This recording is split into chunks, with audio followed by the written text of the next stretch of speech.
cosmic soldier. Give me space and I'm in a good place. Very serious, mysterious, mind makes right. In for the fight.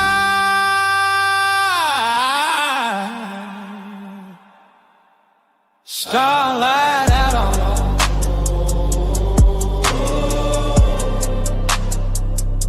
starlight out on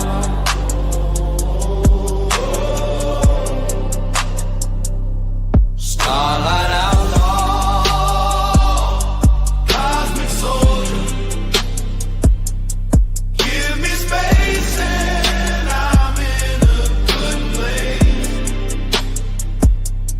Very serious, mysterious, mind makes right. In for the fight.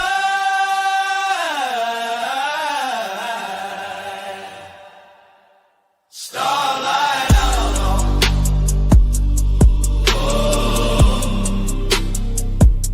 Starlight outlaw.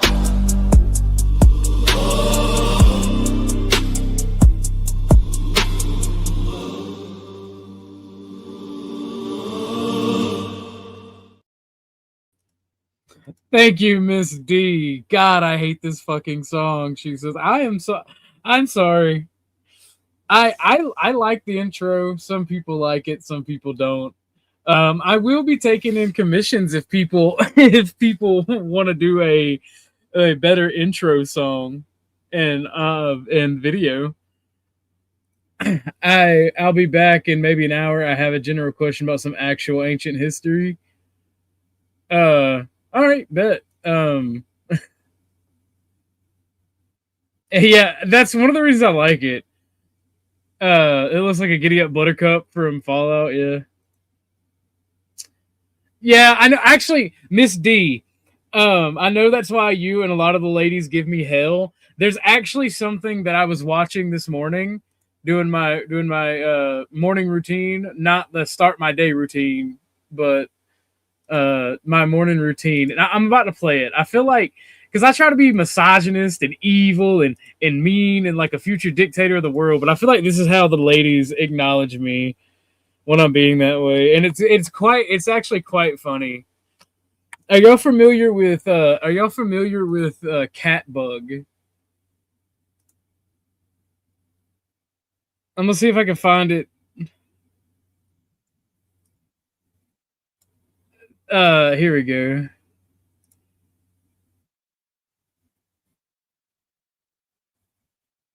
It is I can't find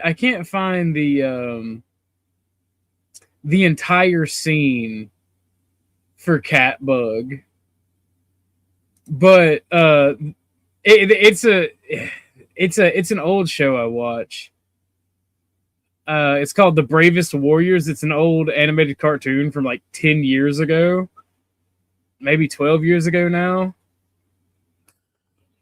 It come out when I was I think I found the whole thing. Yes, I think I found the whole thing.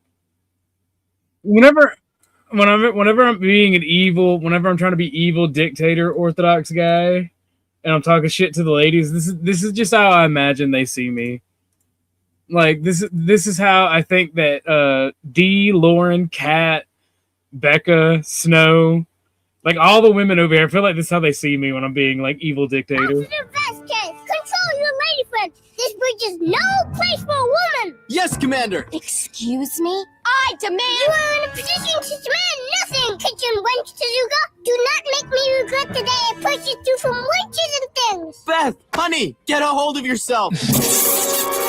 Holy crap! You know I love you, but now is not the time for one of your hysterical meltdowns. Chris, I couldn't save you. I'm sorry. You can't be dead. You can't be dead. Attention, bravest destroyers! All hail Lord Catbug! This one specifically. You're monsters! All of you are monsters! What? Someone threw that noisy thing out the airlock. Wait! You can't! Nope. Out the airlock. But you failed me for the last time! Pleasure gone, Tezuka! Now, where's my big old beer? There you are. Yes.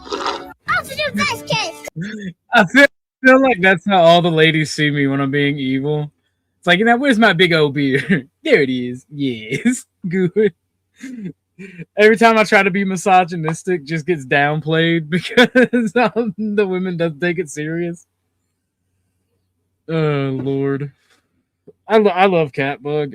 It's it's from the Bravest Warriors. That's probably why. I'm sure you would have seen the Bravest Warriors, but it is hilarious. So, how is everybody doing out there? We got what's up, Logical Spark, Caucasian Sasquatch, Miss D, and everybody else in La La Land. How are you guys doing? We started our stream yesterday, and again, thank you, Miss D, for the super chat. We started our stream, our series yesterday on Confucianism and Eastern philosophy in general. A lot of people seem to like it. It's one of the higher views on our channel. So definitely we'll be doing more of that. And I rather enjoyed it. We got through not necessarily the doctrine, but the basics of Confucianism. Now we're going to go into the actual culture. Not today's stream. Today's stream, just a chill stream, talk about the news and potential topics. This is a place for you guys to come up and voice your opinion, what you'd like to see on the channel. I'm trying to get better at using AI and finding AI for making videos and artwork to go along with the stuff that I do, because I do want to have some visual aids for when we're talking about stuff like Confucianism, Bushido. I feel like it'd be kind of cool to make some shorts about the Shinjaku Judai, which is the Warring States period, when we get to talking about Japan and Japanese culture with Shintoism. But like I said, like I said in the other video, I'm not that skilled with AI and whatnot, and I prefer to do a lot of things by myself. But it seems like you guys liked us talking about Confucianism, and I kind of like doing stuff like that, because once we do 3 or 4 hours of the main topic, it's good to just let loose and let people talk and chill, kind of like we did yesterday. And usually it becomes funny stories, and like my channel's not for kids, so I have that selected anyway. So I don't really get bothered a lot by age restriction. I just don't. My algorithm doesn't put for anybody under 18, and you probably won't be able to find me unless you're logged in over 18. So that's a good thing, so I don't get harassed by the YouTube algorithm, and I have a good little spot for doing games, for doing streams where adults can come and hang out and tell stories and laugh, and then we can also talk about philosophy. And I find it funny that I've been getting messed with about not doing certain stuff, and I'm starting to do it. It's fucking hilarious. But spite is a hell of a drug, but it's not really spite. I'm in a place where I can kind of lick my wounds and do better as a person. So I'm happy about that. There will be more game streamings. Like I'm gonna do my biggest stream today will be the longer stream today will be a gaming stream. I think I'm going to take a break from StarCraft. I think I'm going to do something else. I don't know exactly what I'm going to do today.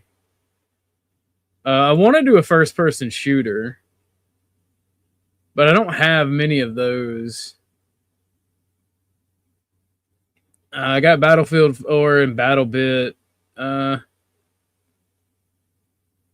I have Ready or Not, but I have Ready or Not does not like to work with my computers, and I don't have crappy computers. I have pretty good gaming PCs, but I just can't get Ready or Not to work. Like, it's a laggy, shitty mess, and it's on my solid state drive and everything. So like I don't understand why that doesn't work. I might start a playthrough of Fallout 4. download Nexus mods and get some and get some of my Nexus mods on there, or just use the Bethesda mods that I use straight up. Or I could probably play some Helldivers. Helldivers, it's a third-person shooter, but it's fun.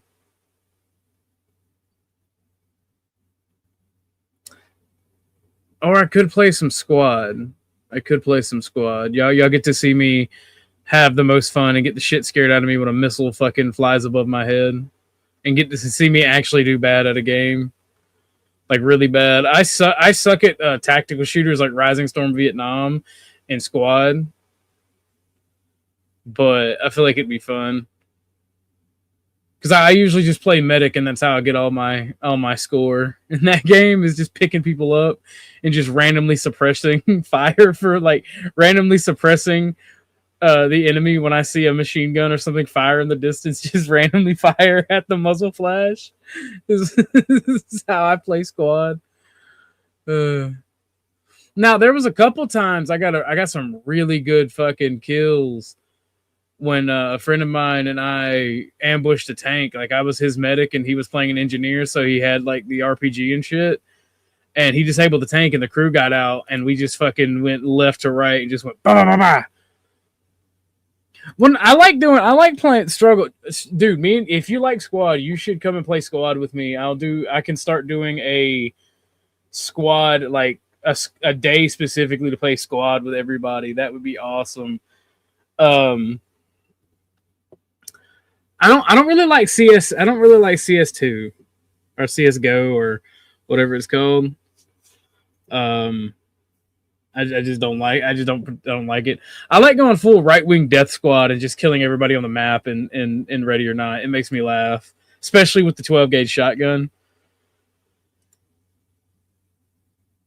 And that just comes from playing with people who are really bad at the game and just fuck up all the time. So it's just like, fuck it. You know? I want to. There's a new pirate game out that I was looking at, but I don't have any spare cash for any new games or anything. Josh had asked for a flight simulator, and I've got IL Stormovic and Nuclear Option that I can play for the Vicia games. And we can also do Risk. I might start streaming Skate as well. I'm not sure. There's a lot of options, but I don't have any Call of Duties or anything on my computer. I got like Battlefield 4 and BattleBit, which is pretty much it.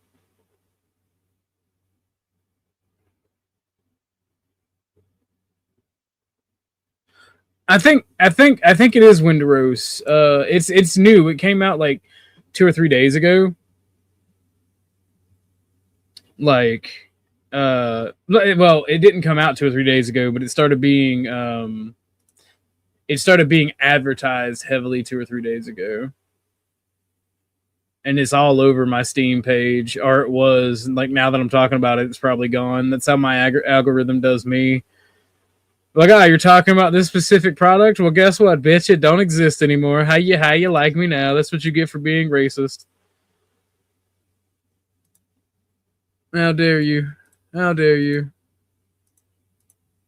Let's see here. Let's see if I can find it.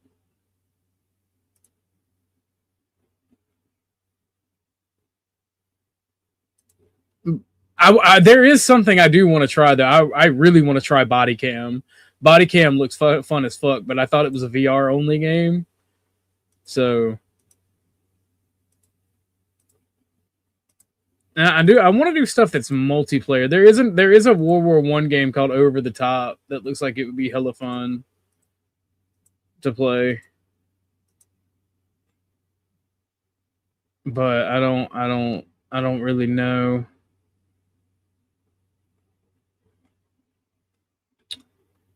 I have Rust, but I don't play Rust at all. Rust annoys the shit out of me. Battlefield 6, that's crazy. It's Hold Fast, Age of Sail.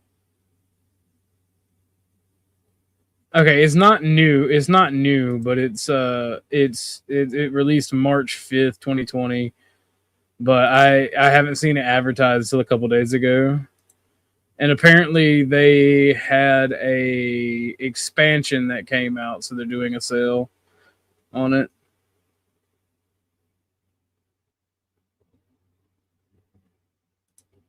Okay, so it was just a naval expansion that came out. It wasn't Hold Fast is its own game, and then the Age of Sail is the expansion that came out a couple days ago. Body Cam does go hard, and it has a zombie. It has like a zombie mode, like an actual zombie mode, or it may just be a mod. But I definitely want to try it. I don't know what would be good for. I don't know what would be good for the channel wise. I'm trying to figure out. I'm trying to look at a lot of streamers to see what's popular to try, but all that they're doing just indie games and whatever the hell they want to do. So I'm not sure. So I'm just gonna look up what's popular and try some of those. I'm not sure, but yeah, nah. Oh yeah, no. I've seen that, and I like the black dude who plays as the Confederacy. He's like, yeah, I'm a black guy, and like, what do you say, boy? Like that. Like I like that guy. I like that content creator. He's fucking hilarious. Disco Elysium. I've heard of that, but I don't know. Let me see real quick. Let me see how much it costs and what it's about. Because I'll definitely do a playthrough. If people send super chats, even if it doesn't cover the whole game, right? If it covers like maybe a third of the game or something like that, I will see about getting it doing a playthrough. Disco Elysium. Is it Disco Elysium the Final Cut? Is that the name of the game?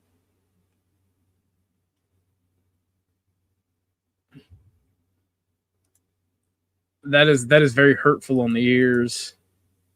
That intro music. Oh, that's weird. Well, I mean, if you want me to play it, try it again, and I will definitely do a playthrough of it.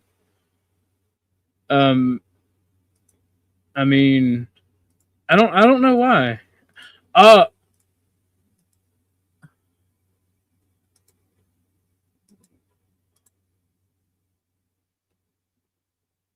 uh interrogate. Okay. It looks like a turn-based like detective game, which doesn't look bad. But no, like if anybody has a request of something that I already have, or they would like to see it, just send a super and I'll check it out. Or hit me up on Discord and I'll check it out. If I already own it, like I said, I'll check it out, or I'll even play with you if I already own it. And speaking of people who do things that they want me to check out and donate for, as soon as I have the extra cash, I'm going to be getting a bow and the cameras to do the actual archery video. Because I bought the bow on Temu, it wasn't. Here's 10 for it. All right, I got you. I'll go ahead and pick that up then, because I think it's like $9 right now. So we can do a playthrough on that in a couple days. Start a playthrough on that. I want to finish. I don't want to start doing too many, so at most I'll do 3. I'm doing one of StarCraft. We can do Disco Elysium now as well. And if anybody else has a requirement and ask, that'd be cool. Let me see here. Yeah. So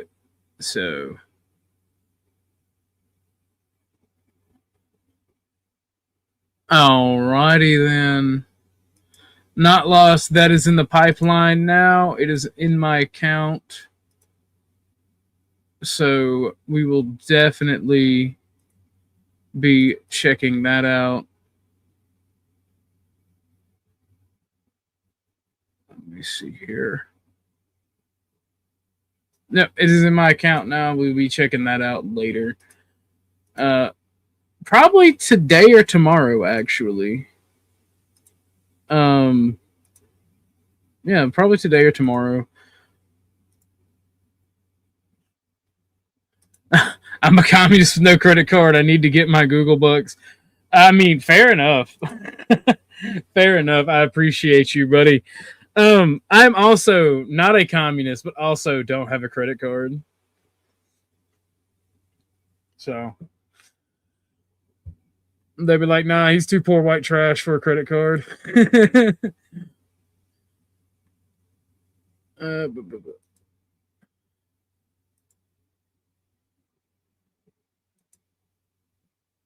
I'm gonna be having to get some space.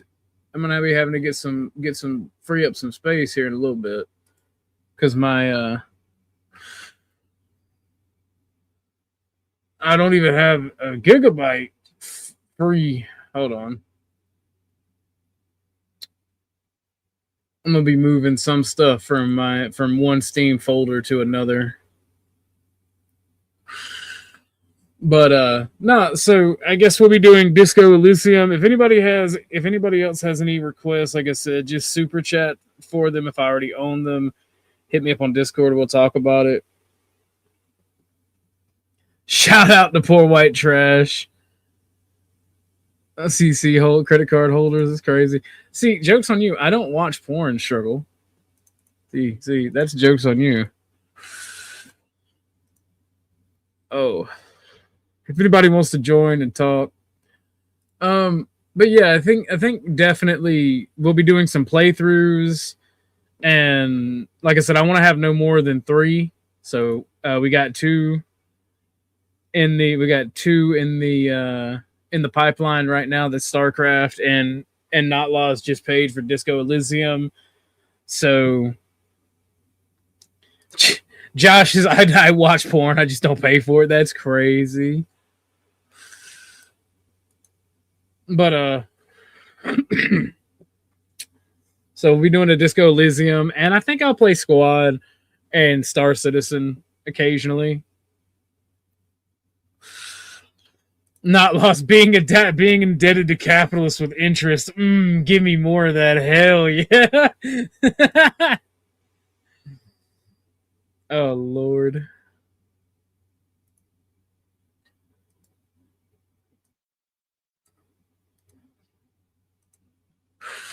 Josh, get your ass up here. You know you want to sit and chill with me. Okay, so it's the indebted part, not the credit card part. One day I got a lot of questions about it. See, Not Lost is a globalist socialist. I'm more of a national socialist. That's really the only difference between us. I'm starting to see. But it is a pretty big fucking divide for people. Not Lost. Did you see the cat bug part? Because I do feel like that's how the women around here like look at me when I'm trying to be misogynist. Is that you, Josh? No. I'm your fairy white godmother. Where the fuck the money been at? What are child support payments? Jesus Christ. Damn. I told you I'm white trash. I don't pay child support. Then you go to jail. Do they still do that? To be honest with you, yes. Does every state? Georgia does. Oh, okay. Well, okay, so there's levels to it, right? Like my brother's father. Mm-hmm. Let me hold on real quick. Is that you, Denny? Is this me? Yep, that's Denny. But no, my brother's father, my half brother, my little brother, he goes to jail every couple of months because of back child support. Like he's not a piece of shit. Like he's not withholding it to be a piece of shit. He's just a drug addict who got off drugs, and because he got off drugs so late in life, he has no prospects, and he's like on the borderline of being homeless, and he just can't afford to pay it. Like mom's not mad at him, my brother's not mad at him, but the state has decreed that he has to pay child support, and like so he just gets locked up for it every couple of weeks for like a week at a time. but the thing about that is he has no license, right? If he had a license, they see. So child support, from my understanding, is like a 3-tiered system. Jail is the last resort because they want you out being a productive member of society, right? Right. They'll start by garnishing your wages.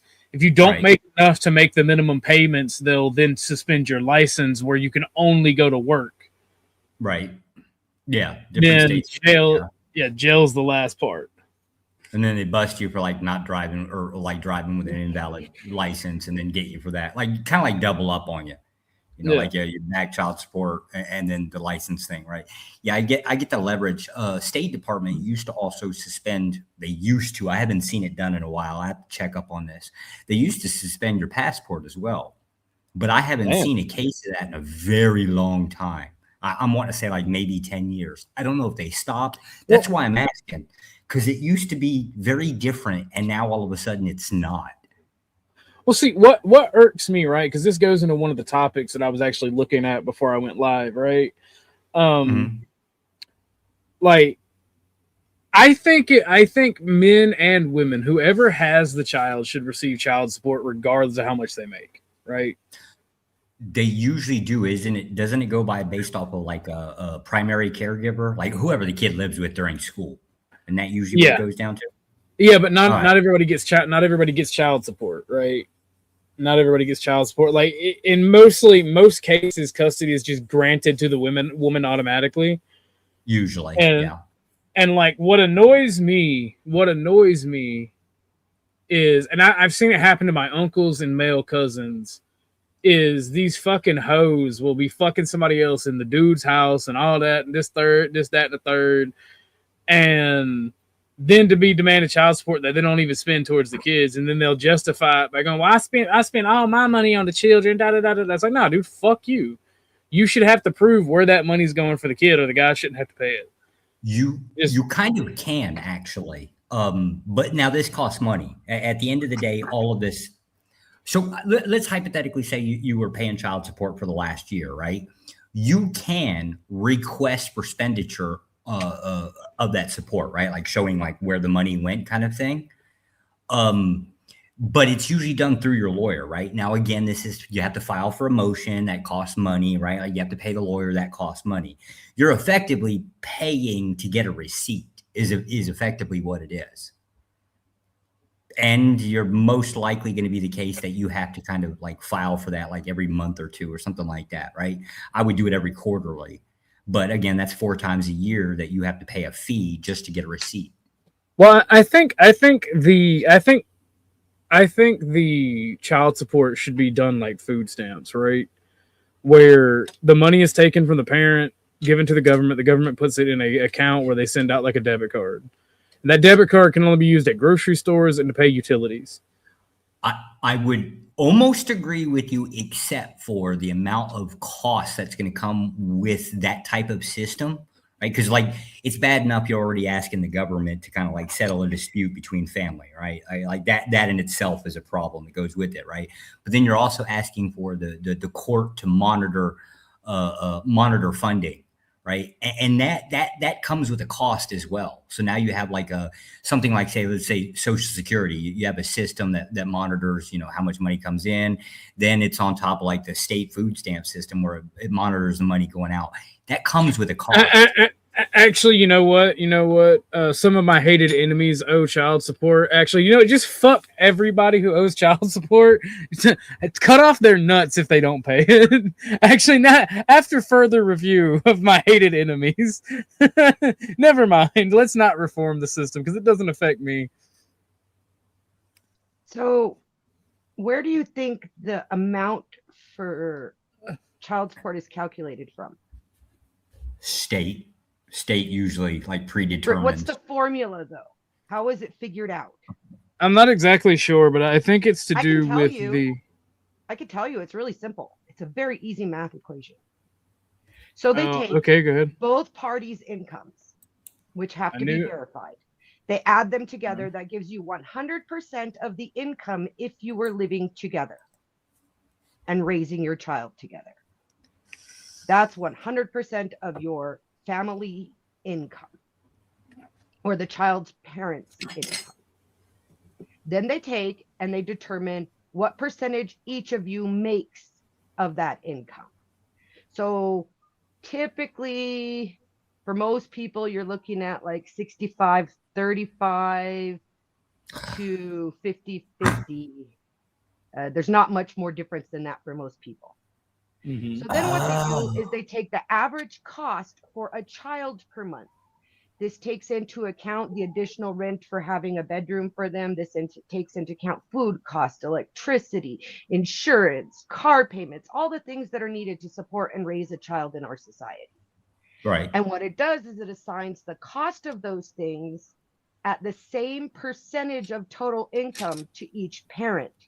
And it makes the parent with more income pay the difference to the parent with less income, so that they're each putting in proportionately to their income for the full cost of the child. So there would be no need to record expenditure because those costs are already calculated in child support. See, I thought that's how it worked. I was not sure because I had, like I said, I've had cousins who were on child support, and I've lived around, when I was a teenager, their baby mama. And I would hear, whenever her and my cousin broke up, I would hear her go, "That's not fair," because my cousin would have extra and disposable income after child support and all his business.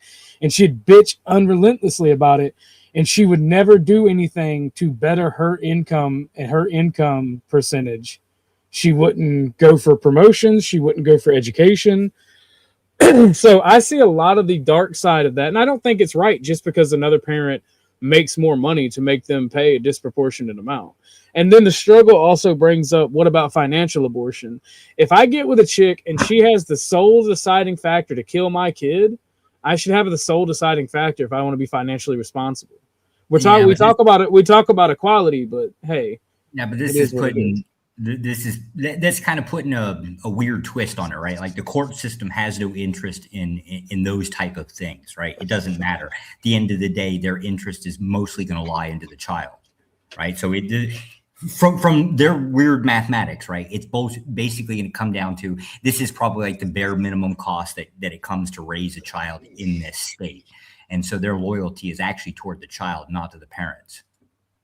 Well, and then you said something, Josh, earlier before I came up and I was listening, about how they typically award the child to the mother. Actually, in most states, it does vary by state, but in most states in the United States, as soon as you go to court, the initial outcome is almost always, like 90% of the time, because that's what they go for, 50-50, as far as legal, physical, all of that, unless there are mitigating factors, like the mother lives in the child's school district and it's not worth letting the father have to drive them, but it's 50-50. The 50-50 revolves on the custody. The what we're talking about is the residency, who the child lives with, at least during the school period, right? Well, the 50-50 custody is purely so women cannot keep the children from their fathers. They can't be used as pawns a little bit less. But custody support for. Do any of you? The first off, we're not going to do that bullshit here. We don't do that here. Well, I understand the system. Your lived experience is valued, but we're not going to do that here because I've lost children, and and when people ask questions like that, it pisses me the fuck off. So let's not do shit like that. Well, I'm sorry to hear that. My condolences. Why does it piss you off, though? Because I'm not going to talk about that shit on stream, Dennison. You should know better than that. I'm just saying that I actually am involved in the system currently. Well, that's why your experience is that 50-50 isn't about somebody trying to control each other. It's always about whether or not the parents both live in district for the child. If you both that's why I say your experience is valid, because you're going through it, right? People who've gone through it can educate the rest of us based off of what we have as opinions and from statistics, right? That's completely That was acceptable. my only point in mentioning it, is you guys are talking from the outside with what you've seen with a little bit of bias. The system isn't all that fucked up. The problem is the people, and that's always going to be the problem. That's understandable, because like I do have a little bit of a bias, because I've only ever seen the system fuck with people, whether they're male or female, right? I've never seen the system actually functionally work the way it's supposed to. I've seen men screwed over by the child support system. I've seen women screwed over by DFACS, right? I hate Department of Family Services with a passion. And they're the ones that typically screw over women. And the family court is typically the one that screws over men. Now, Flo, when you talk about family court with someone like Flo, he brings up a very valid point. How most men they don't want to fight. They don't have the wherewithal to get their information together and actually fight for custody of their kids and fight for the shit, so they lose. But it is biased against, family court is biased against men, and DFACS or family services just biased against families in general. Well, what's your solution, Vibe? Is it the last solution you'll ever need? Come hit the panel and tell us.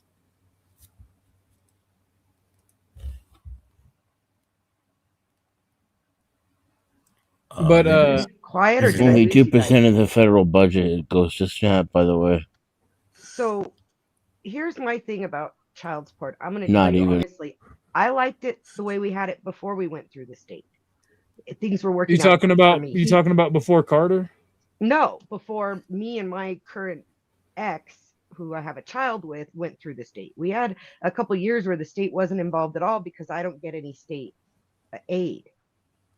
And so we were doing fine until one of his girlfriends got in the middle of it, and she insisted that he push it through the state and request a paternity test, which of course it was his freaking kid. He knew that, I knew that. Well, not to be a prick, but paternity tests should be mandatory. Oh no, I agree. I just wasn't going to pay for one because I didn't. You shouldn't. You or him shouldn't have to. It should be done by it should be done by the hospital at birth. That's why she told him to go through the state. And now he's obligated through the state to pay child support, because they insist on it once they pay for the paternity test. Wait, they can get their little it's paid for by the hospital. Isn't it still paid for by the parents? It's just paid, during birth, as opposed to like later on in a divorce proceeding. Yeah, no, it should definitely be part of the bill if it's going to be part of the bill. But if it's state mandated, the state should pay for it for sure. And the reason I say that is, before we go any further, I'm going to read off some statistics, and I'm going to talk about a story that I just read. And again, take it with a grain of salt because it's from Twitter. I haven't made sure it was true or not. But apparently in France, they just made mandatory paternity tests. Is that you, Vibe? Hello? Vibe? That's me. Okay, cool.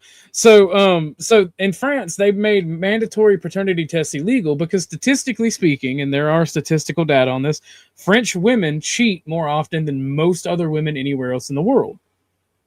And that leads to we'd find out the same if we had it here, though. Probably. Most men are cucks, and they don't even know it. They did in a few states, right, where they tried. 2/3 of men are cucks.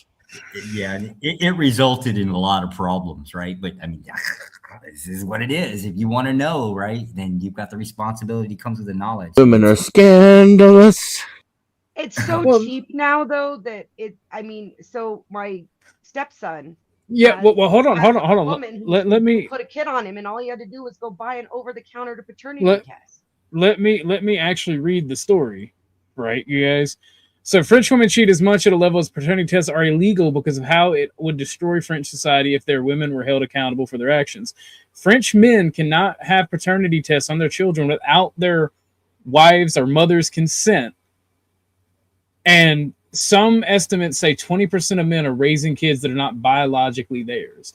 And this is something that has been pushed by the French parliament, or whatever whatever their legal system is, to where you cannot have a paternity test without their permission, and you are still legally required to pay child support.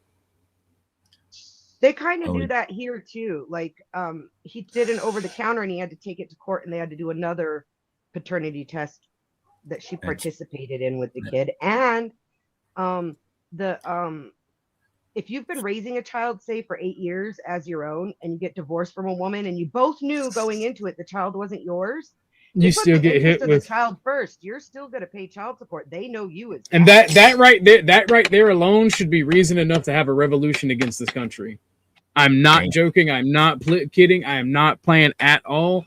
The interest of your child is between you and its father, not another man and you, or the state and you. The court that says alone, that you instituted a contract with the child by playing the role for 8 years. Yeah, that's why I don't do. That's why I don't agree with it. That's why I don't respect the decisions of the legal framework of this country. I'm not a sovereign citizen. I just don't respect the court of this country because they've allowed certain things to pass that should not have passed. Somebody help me if I'm misunderstanding this. Isn't it now obligatory through divorce that it all goes to the state anyways? Like, that's not an option to not have the state involved. Am I misunderstanding it is now, but it wasn't okay. It wasn't up until I think it was the early 2000s that became a thing in most of the country. But like Jimmy Carter did a lot in his presidency to push for things like that. But here are some of the statistics, and then we'll give Vibe the floor because he said he had a solution.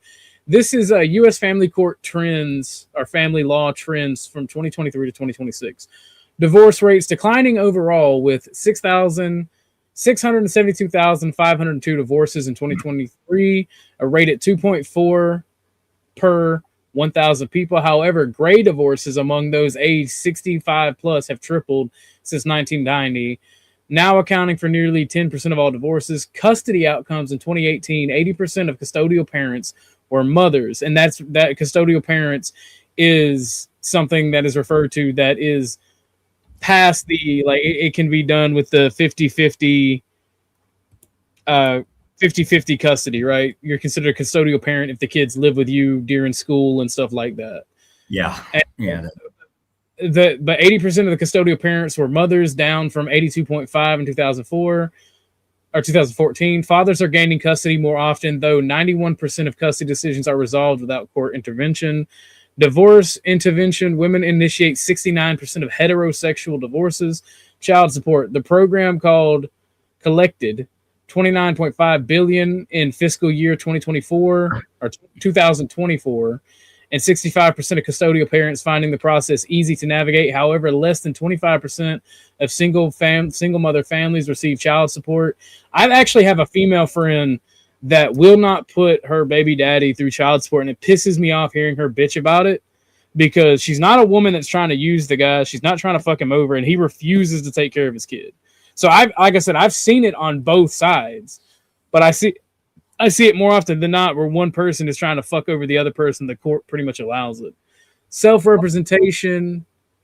72% of family law cases involve self-represented litigants, with 71 preferring a flat fee structure. Technology use, 79% of legal professional. Now, I don't know why them using AI in their practice matters. What was the percentage again of the self-representation? 71%. I thought that was 72. And then 71 was the ones preferring a flat rate fee through the courts. Oh no, he asked me as soon as I clicked out, like as soon as I exited the tab. Oh no, I'm just asking because that's what I heard, but maybe I heard wrong. Either way, what's 1%? Low 70s. Yeah. So I've never been divorced. I'm widowed twice. I've never been divorced, and so I don't understand the divorce differences between like my situation. I had my tubes tied. My husband died. I met this cool guy who was kind of a local rock star. We had a little fun, and now we have a daughter. I'm not the type of woman who could have an abortion, and that's just who I am. She was my 5th child. He's the only one I get child support or have ever had to. I stayed married to both my husbands until they died. So,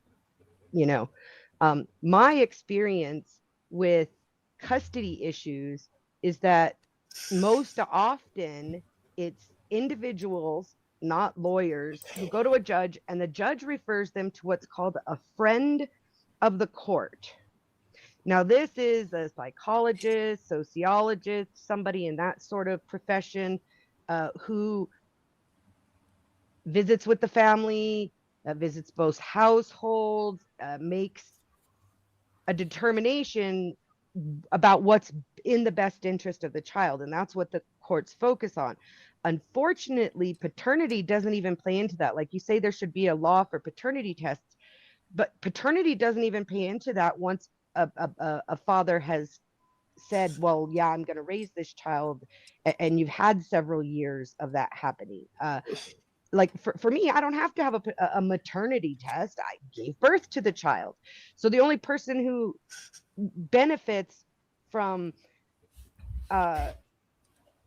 having a paternity test is the father, but then you get to court, and even if they're your stepkid and you've spent years taking care of them, it's going to be irrelevant anyway. Well, it shouldn't be irrelevant though. That's the problem. It shouldn't be irrelevant if they're not your child and you're divorcing from their parent. Unless you've legally adopted them, then it should not be a you problem.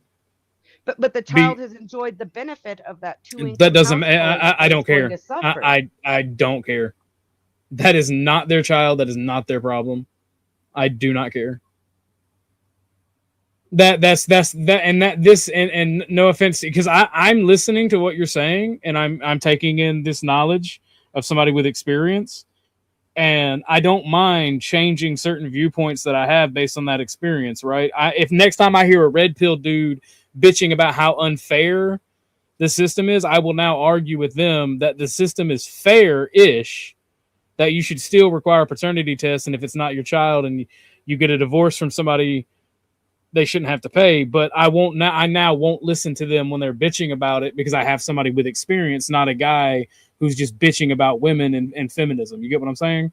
But at the end of the day, if it's not his child, he should not be responsible. And as long as if the court cared so much about the interest of the child, abortion would be illegal except in certain circumstances. Right? Well, so I live in a state where there is absolutely no cap on weeks for abortion. Mm-hmm. Abortion is completely legal. We are considered what they call a abortion tourism state, whatever the fuck that's supposed to mean. I guess because people come from nearby states to get abortions here. Yeah, that's generally what it means. Yeah, that's a gross term, though, to me. It is. Hold on one second, John. It is gross, and I'm not. I love it because like a lot of my leftist friends love me and also hate me for my stances.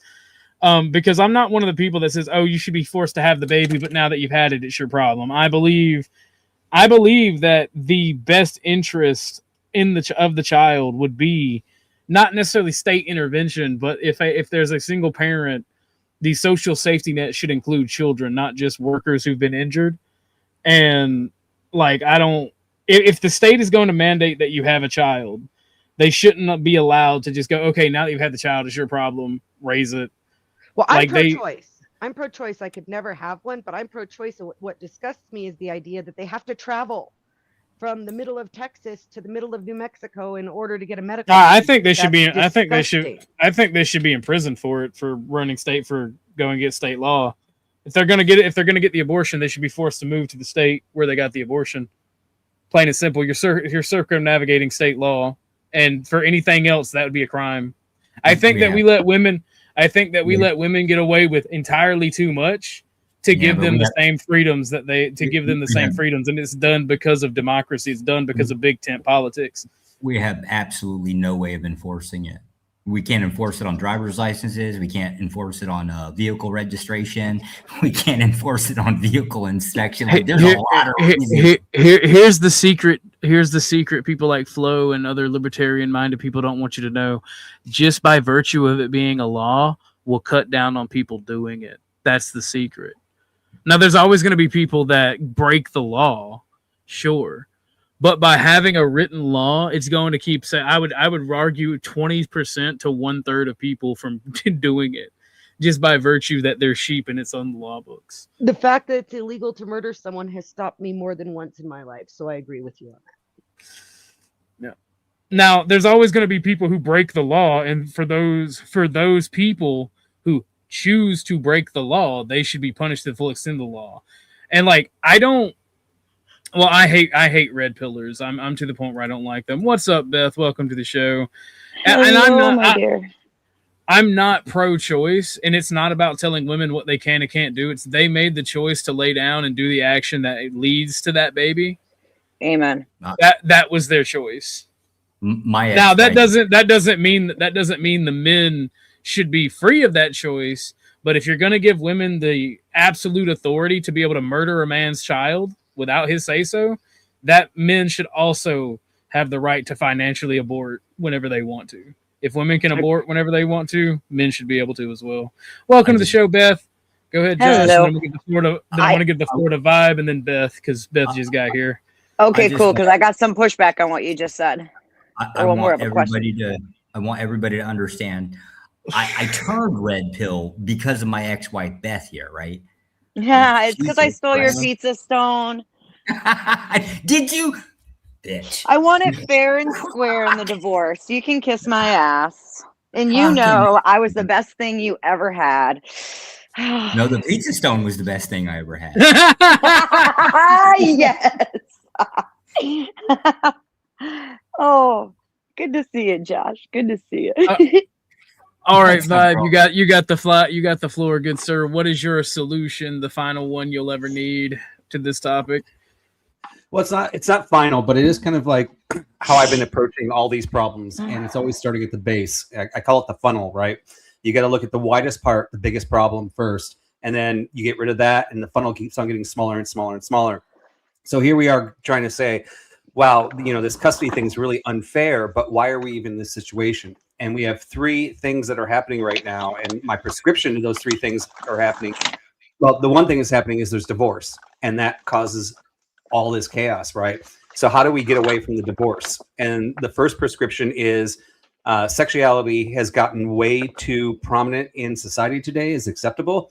It's like, hey, girls, we're going to go out and have a night and we're going to get fucked this weekend. Or let's go skiing. Love it. Right? Like make marriage illegal.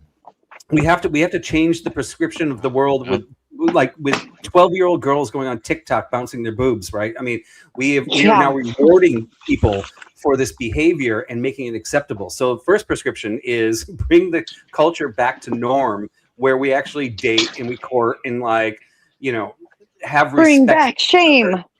A little bit, yeah. Hold up, I am all for it, Vibe. I'm with you. The 50s was a way better time. Before anybody counters, that's point 1, and then you guys can counter me point 1, 2, and 3. I'm almost done. Point 2 is, I think this is really important, is if you're going to get married, pre-marriage counseling. A lot of people jump in, they get the butterflies in their stomachs, and they don't realize one's left, one's right. Your politics don't line, your expectations aren't there. You just are having a good time, and if the sex isn't there, right, there's something to look forward to. Prescription 3. Don't get divorced. Like, actually hang out there. Like, I've been married for 11 years, so it's not an eternity, but I can definitely say that there was a point where both my wife and I were struggling with each other when we realized, because we were from different countries, that our expectations were different on what life was going to be like as being married. And both of us kind of wanted to quit. But we actually finally said, hey, what was your expectations? Because we didn't have the pre-marriage counseling, we laid out our expectations. We understood where we were divided, and we came together. And so many people quit so early. These 3 prescriptions are going to cause much less of these custody issues in the end. Now, that brings the funnel down much smaller. There are still going to be people that get divorced. There still are men that are horrible to women, women that are horrible to men. There's going to be divorces, going to be custodies. But I say, you attack that piece of the funnel after you attack the base of why all this is happening. Okay, that's my spiel. Before we start addressing his points, can I add one quick point to it, and then we address all of it, because I literally only have one question to throw at this. Go ahead. But before we get into that, people have made the claim that times are less dirty, and I want to say no, that's absolutely not true. Look at these songs from back in the day, right? They were filled with innuendo, but this is from the 1940s. This is a woman referring to herself as a Norman castle, and she's talking about how all these soldiers have been entering this castle and rearranging things and moving things around. She's talking about getting fucked while talking about a civil defense castle, right? And then you have literally this song right here in the 1940s. I've got 3 holes. My daughter has a collection of old songs from going back to the 20s where it's all very sexualized. It's like, oh my God. The one with the old black lady, like, he can eat on this pussy and I'll suck on his dick, is literally lyrics in the song. Like that time. Yeah, but those weren't part of mainstream culture, though. But they were. That's the problem. They were. They weren't.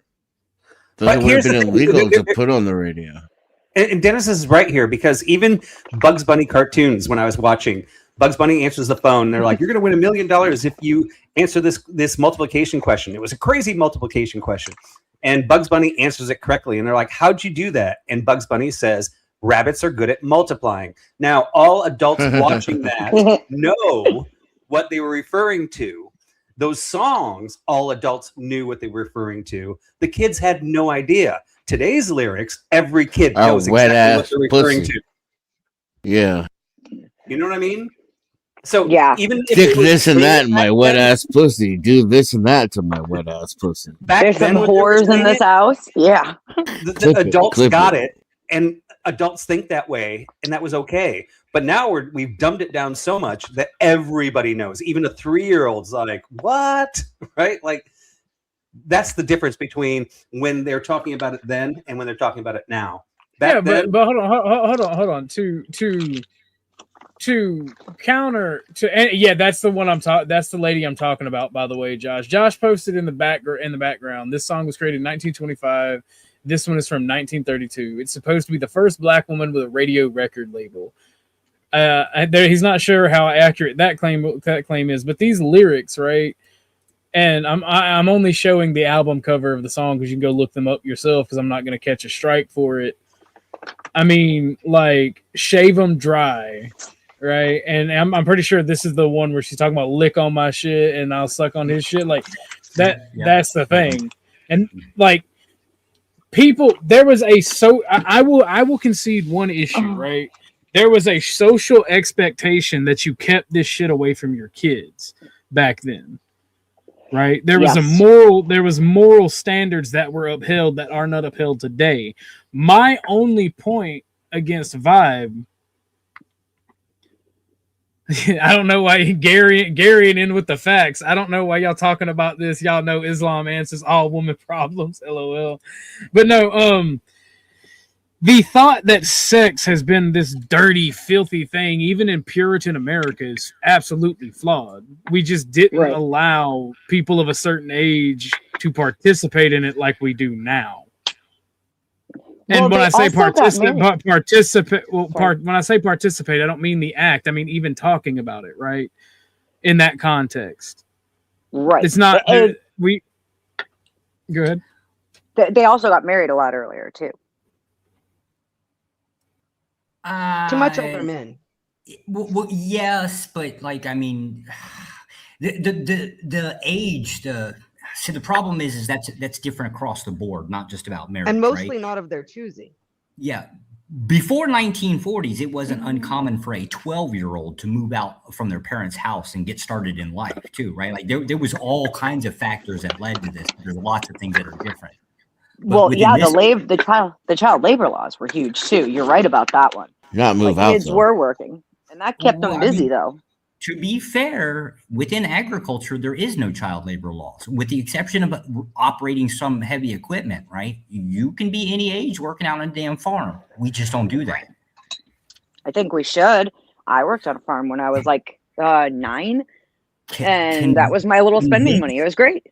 Convince the city slickers to move to the country. You're just not gonna happen. But can we start attacking people for their ideology now? Can we get to that part of the conversation? Because boy, do I have a bone to pick with that. You got a bone? Of course you do. So I thought you said you had a bone for Beth. I had a bone for her when she was cooking for me, right? But now that she's not cooking for me, my boner is gone. Fair enough. Aw, fair that enough. sucks for you. Go. Oh wait, go ahead. We should go ahead, Witchy. Go ahead, Witchy. You got the floor. Okay, Beth. How do you? Well, hang on before you pick that. Before you get on that, I still had a question for OG based on this on this topic. But I heard Witchy trying to get in. If you wanted to say something, go for it, and then I'll ask. Because I thought I heard you trying to say you had something to say to Vibe. Yeah, not to Vibe, to you. Right? No, Josh, Witchy. The Witchy. Oh, Witchy, no. No, Witchy had something she wanted to say to Vibe. Yeah, that's his nickname back at the lodge, so he got confused. Been waiting longer than me to ask the question of OG since she got up here, and I can wait a little longer if she wants to get that question off. Oh, right, okay. Beth, go ahead and ask I'll try question. to keep it as quick as I can here. I like what you're saying as far as men being able to opt out. The only problem is that there's actually a lot of women who are anti-AB who want to have their children with men that then step out. So how do we prevent the women who keep the child and want to be mothers from being left if men can opt out just as women can opt out? Because it's as long as it is legal for women to abort a child without any recourse from the man or a man having any say so, a man should be able to walk out. Because here's the thing, right? Wait, hold on. Let me answer this in entirety, right? I'm not saying that this is my belief. I'm not saying that this is the way things ought to be, right? I'm making this argument based on the excuse that feminists and other pro-lifers give and personal choice. Yeah, and then that's the thing. That's where this falls apart, and it's a lie. It's about power. Feminists are angry, pissed off women who have made bad choices. And like women will submit to you if you're a strong man, if you're a good man, right? We all agree on that here. But a lot of women have made shitty choices in the man that they pick, and they have some vindictive shit for them, or some evil cat lady in the fucking 50s and 60s have convinced generations of women to be evil cat lady, fucking up society. What our problem with society right now is we're too afraid to be a little racist, a little mean to women sometimes. And the simple fact is sometimes we need to tell people to sit down and shut the fuck up. And no, you can't get your way just because your skin is. I can agree with you on that, Orthodox, is that the one thing I don't like is that a woman, like, let's say out of wedlock, I get a woman pregnant and she says, I'm pregnant, I'm getting an abortion. And I go, crap. You know what, though? I don't believe in abortion. And I will step up and I will raise this child myself if you are not willing. But I don't want you to get that divorce or that abortion. I don't think she should be allowed to. Yes, like, but I agree with Vibe. That only works if you believe in slavery. You're right on that. I was hitting the first point, not the color of the skin point. And I know he made 2 points there because we're all over the place. Like we can't get to the end of any single discussion here. You have a solution that addresses all of the points, and it's just one solution. Let me get it out real quick. I've been trying to respond to Vibe. I have one solution to it all, and people are gonna hem and haw. And Den's heard this before. At 12 years old, every boy gets a vasectomy. If a couple chooses to have children together, they have to apply for a license to have the vasectomy reversed. There are no children. There is no need for abortion, and we don't have to try and control people who are naturally driven at that age. I found a Sith Lord. You can spot all the misanders in the room easily, but who's going to jump on that? No. What in the absolute fuck is up with women and wanting to control men's genitalia? You got next. You got next. I actually have to sit down and fireside chat this shit, right? I have talked to my female cousins. You go, President Roosevelt. You go. Like I have talked to I have literally yelled in my female cousin's face for choosing to get her child a circumcision because we were talking about the absolute evil that is female genital mutilation and fucking men trying to control women's bodies. And then this bitch is gonna I get to make that choice because it's my son. It's like, all right, well then give me your clit. I can just slice that bitch off. Well, it's about this, it's about that. No, you fucking women want to control men, and when it's and people use the excuse that it's about health, it's about this, it's about that. But in all fairness, let's reverse it a little bit. In all fairness. All right, so I'll bring everybody up in a second because I'm fireside chatting this shit. The simple fact of the matter is women want to control men just as much as men want to control women. We live in a society where, and society has always been this case. We do not hold women to the same accountability as we hold men. Like, it's the simple fact. And until we hold women to those same fucking accountability, there will never be equality. There will never be, like, society will always be off balance. And the fact that a woman can sit here and say, I think we should give all young men at the age of 12 a vasectomy, that just proves that fucking point. That's fucking wild. All right, I'm going to let the ladies back up. Particularly. In all fairness, I let my husband make that decision when it came to our son. Because, I mean, you know, I certainly don't have a dick, so I don't know what the best idea is for it. So that one, at least I can't get blamed for. But, well, I mean, I think there's got to be the vasectomy. So vasectomies and I forget the proper term for it, but getting their tubes tied are both something tubal ligation. Yeah, tubal ligation. They're both reversible, so why not women get their tubes tied at the age of 12? I agree. Or better yet, for the sake of equality, why not both? Why not young men get vasectomies and young women get tubal ligation? So tubal ligation has a much higher instance of not being reversible. It requires an intrusive surgery where vasectomy is just on the surface. It's pretty simple. I've been to 2 of them.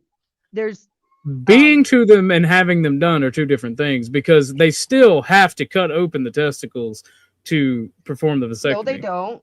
My it's more like the not. taint. They go to the taint. My ex-husband ended up having a vasectomy eventually. It's funny because he kept saying he was going to get a vasectomy, and then he got scared, didn't go for it, and then I ended up pregnant again, and we had our son.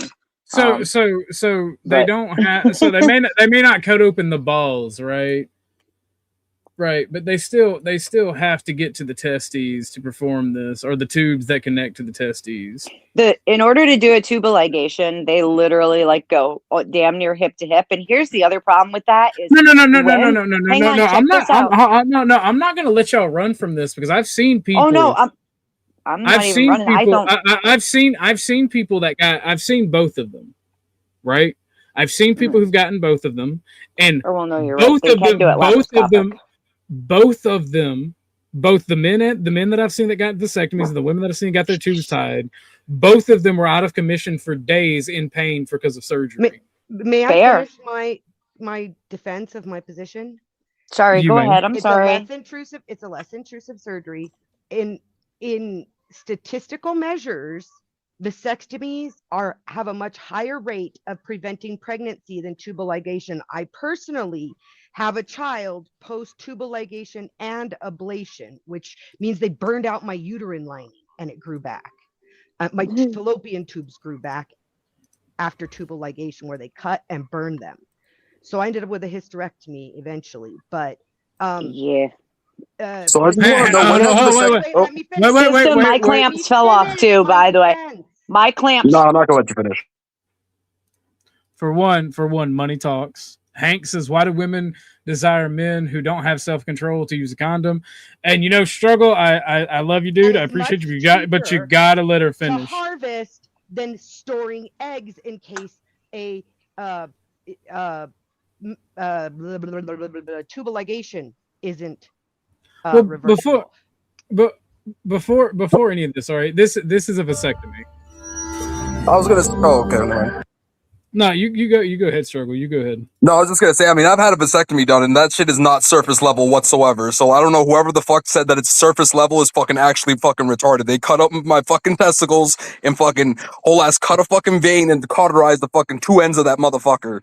So if you're saying it's surface level, then no, this is how they do it. My ex-husband's was surface level. It like you literally had a shitty doctor, and I'm sorry for that because my ex-husband literally ended up with 3 stitches, and that was it. Stitches and surface level. That's you're retarded. Yeah, you don't get stitches from surface level. Sperm are male reproductive cells that are formed in the seminiferous tubules. Well, I'm not saying that it's not as deep as trying to find the fallopian tubes is our point. Through the epididymis, but and then through long, narrow tubes called the left and right vas deferens.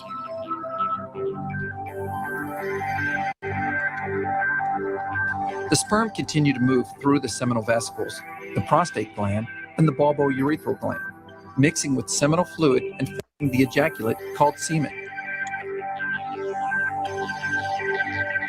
During a vasectomy, the vas deferens are cut and tied off so sperm cannot be ejaculated. Ejaculation still occurs normally, however, sperm are not a product of the ejaculate. Therefore, fertilization will not occur. Following a vasectomy, sperm are still produced. Now let's stop right there. This part of the testes, right? There is no way that this is surface level. That's inside of you, much like your ovaries are inside of you. There's no way that this is surface level. And when you get stitches are not surface level. Surface level is the wrong way to put it. However, what we're talking about is with women's fallopian tubes. A lot of those things move around. Like they ended up, so my clamps ended up falling off. They found one of my ovaries way up near my fucking liver. For Christ's sake. Men's testicles move around. Like now, I will say the reason I ended up getting a vasectomy was because of that. Because I was like, well, it's gonna be a lot less trouble if I get this done compared to if she gets it done. There's a whole bunch of different complications that can end up coming from that whole procedure and everything like that. So that's why I was like, oh fuck it, I guess I'll just do it. There's another thing. Insane. You guys are all insane. Real quick, because it doesn't matter. I agree, to the argument. It doesn't matter to the argument of what Witchy is proposing. Let's just pretend hypothetically that it's 100% reversible, and let's just pretend that it can be undone. Now, what does what she's actually prescribing do? It gives 12-year-olds a free pass to have sex all they want until they apply for a license to get it undone, right? Who cares like if it's reversible or not? Who cares if it's good? Is the prescription actually good? And it's horrible because it goes against my first prescription, my first argument, which is trying to get kids to have self-control, have control of what they're actually thinking and doing. And you're saying, hey, let's in the hypothetical world give them at 12 years old a free pass to have as much sex as they want and never get a license ever. Worst prescription ever. I don't care how I agree with you, Vibe. Or anything. Just ridiculous. So I agree with. I disagree. Let me go first. Slaver Vibe is missed the point. We're doing surgical procedures on children without their consent. No, we don't do this at all. No, I don't think we should do it either. I was only speaking in a hypothetical vibe. God damn it. No. Hank was not following. Wait, everybody, have some decorum, and don't talk over each other. Hank said that in this hypothetical, we are as a society doing procedures on children without their consent. Yes, and I agree with Hank. Because in my hypothetical, I was saying, let's just pretend it's reversible and everything, right? It's a crazy thing to do in the first place because it actually isn't fixing the problem. I agree with Vibe. I was only speaking to the technicality of each of those procedures and where the problems and ease can come in with it. But overall, I am way more for teaching kids to have some fucking self-control and take accountability for their lives. Abstinence doesn't work. We see that in the South. Abstinence doesn't work. Wait. I'm not finished. And I do want to point this out. One of my biggest reasons that I'm a misogynist, and I think all women are naturally misandronists, is one of the biggest talking points for circumcision, men getting vasectomies, is literally men bearing the brunt of the responsibility for society. It's all about the convenience to women, the safety to women. And until we force, as society, women to take accountability for their own actions, their own safety, their own desires, we will keep living in this cycle where men and women fight one another. And it's just a bunch of extra bullshit. Keep the brunt on the women. Hey, I freaking love men, okay? And that's why I went on to my son. Yeah, no, I let my... Yes. Which when it Beth, you're cutting out. You need to leave and come back. You are cutting out severely. You're all a bunch. Can you hear me now? I walked too far away from my phone. My bad. What the hell is wrong? What the hell is wrong with you? Let me address Witchy. Let me address Witchy, and then Beth, and then Josh. You can have the floor. The thing is, Witchy, it's not about keep the brunt of it on women, right? You're responsible for who you let dump a load in you, and if that happens. Plain and simple. Like exactly. That's just keep the brunt on the women, because I didn't have a child born of gang rape or anything. That doesn't happen in this world. If it happens, then this is how we deal with that. We allow that person to have an abortion if they want one. We then find the people who did that to that person, and we execute them in the street. Yes. All for it. I'm not going to solve. Good luck getting kids to stop having sex. They're at the time in their life where their body is pushing them into that. I'm sorry. I live in the South, where teen pregnancy is the largest. I had sex as a teenager. I did not, nor did any of the women I know, or young ladies at the time I know. They're women now. They were young ladies then. Were having sex at 12. It was between 15 and 18 when they became sexually active. Yes, I had my daughter when I was 16, so I was one of those teen parents, and I get both sides of this argument. So I didn't have sex here until I was 22, and Wishy is more in tune with their dark side than I am with mine. I need to meditate on this. We're gonna turn this anecdotal. You bunch of fucking leftists. The witch is the only right fucking leader up here now, right? Because she's the one that proposed eugenics. Fuck all you bastards, right? Excuse me. Licensed breeding. The only way I agree with this wholeheartedly, though. Thank you for coming, Vibe. Please come back when you get some time. It was great having your perspective here. Bye, Vibe. Good to see you, homie. Hey, good to see everybody here. Love all you guys. Thanks to solve multiple problems. Like, this isn't a solution to one problem. It's probably a solution to about a dozen problems within our society. Now, the only way I'm fully going to agree with it done to both men and women. But eugenics is the best fucking idea ever. On children right now. No child signs consent at the hospital when they get a surgery. Their parents do. Look it up. If you have children who've ever been in the hospital, you know that your child can't sign consent for treatment. You have to sign consent for treatment. However, but there are legal guidelines to what type of surgery you can give to children as well within that. And Shadow Buddha asks, OG, doesn't Georgia have the highest rate of HIV in the U.S.? Yes, that is typical. There are two demographics that are extremely, and there is some cross section are extremely exposed to HIV, and that is the homosexual community in Atlanta. And the African American community, they have the first and second highest rates of HIV. It's typically gay men of all races, ethnicities, and backgrounds, and African American men, followed by African American women, who have the highest rates of HIV in Georgia. And like I said, it all pretty much stems from Atlanta, Macon, Savannah, and Columbus, the bigger cities, but mainly Atlanta. So we don't give parents the privilege to go full Shout Tucker on their children. It's bad for society to have that kind of experimentation be proliferated.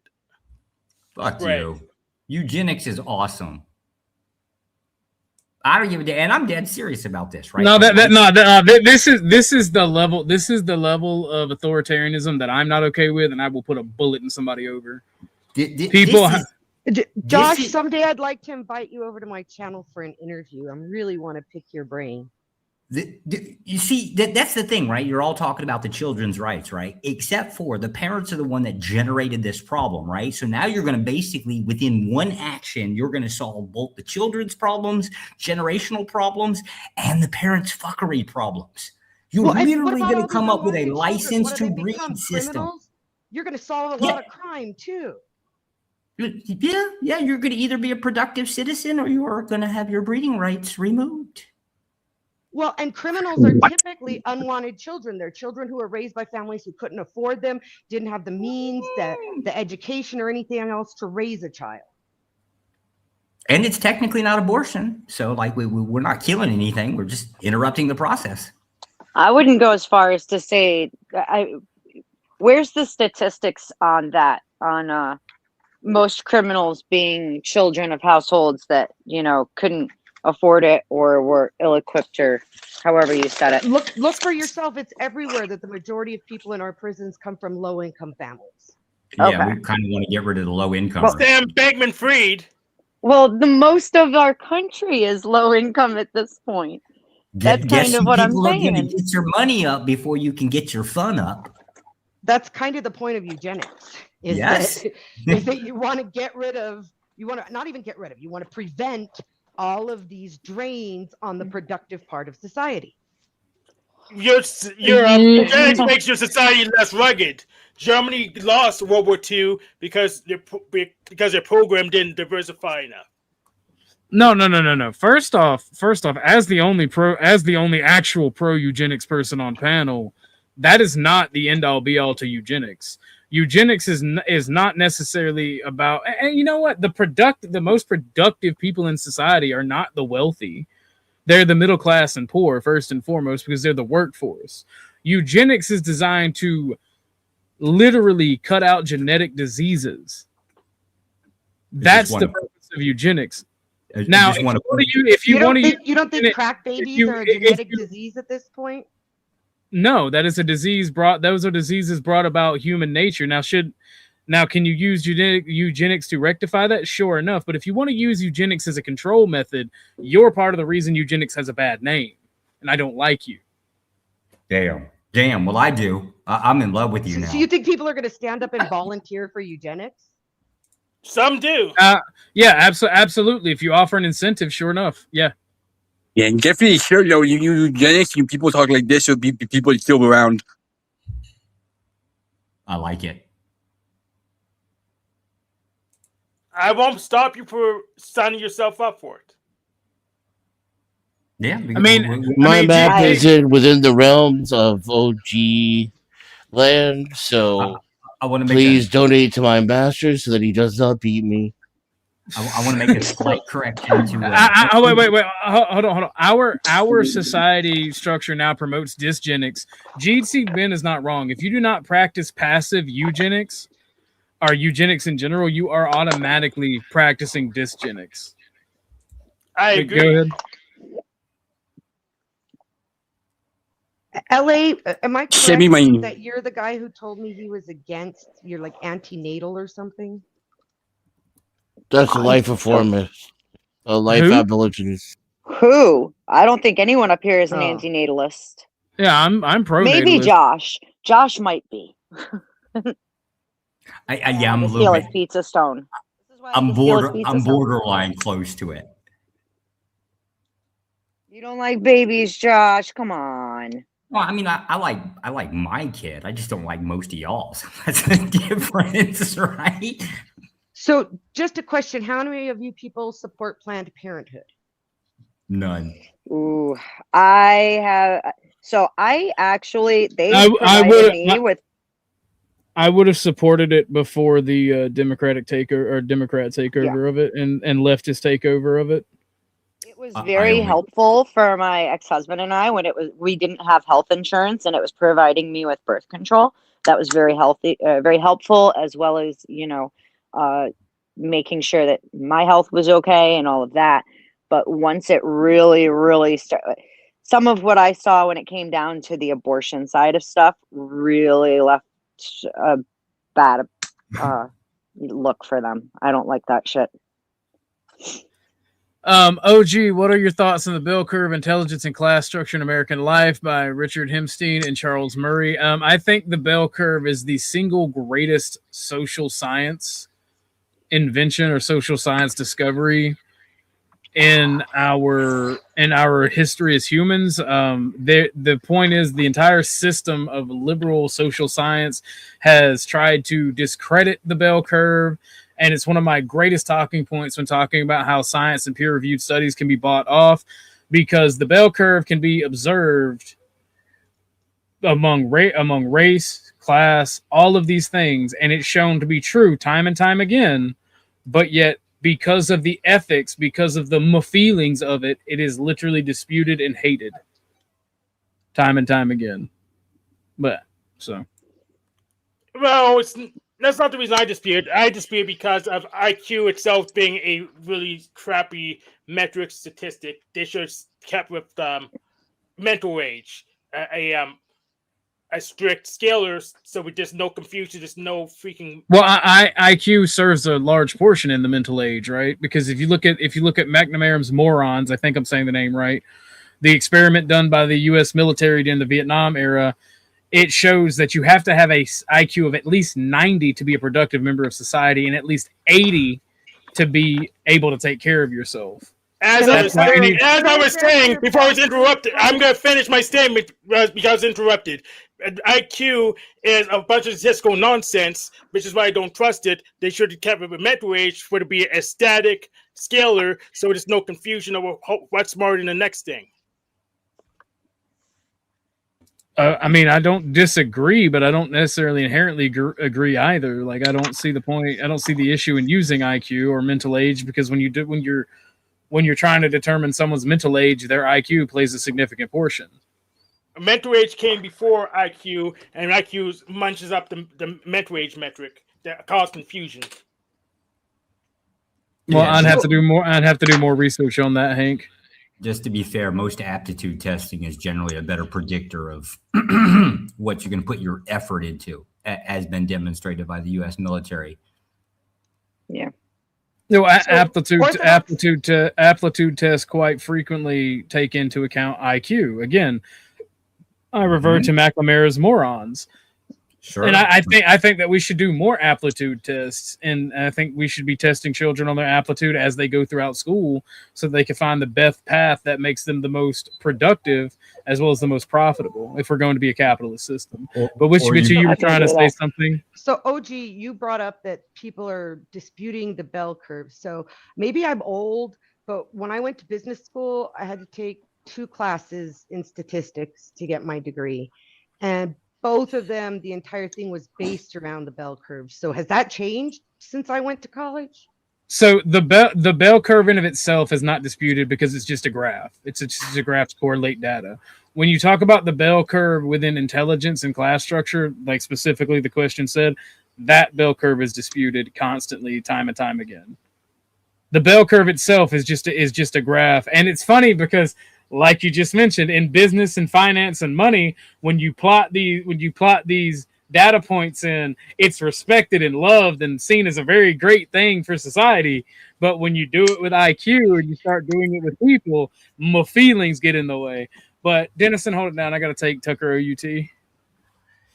Are we going back to castration? I mean, vasectomies and tube tying? Are we going back to that topic? Because I'm very interested now. Whatever you want to. Stop. Just so long as it's one at a time. Limiting breeding rights? How many problems within society can we instantly fix this way? Forget just the marriage and divorce crap. Like, we've got to be able to take on a whole bunch of society problems this way. Yes, you can erase your whole society this way. I'm good for that, but there's a lot of societies out there I'd like to get rid of. This is this is the best suggestion I've heard all year. Do you want to bring back the slave trade as well, Reverend Josh? Is Nikki still here? I want to go like third right selective breeding type of thing, right? I'm trying to be quiet because you said one at a time and other people are speaking. Go ahead.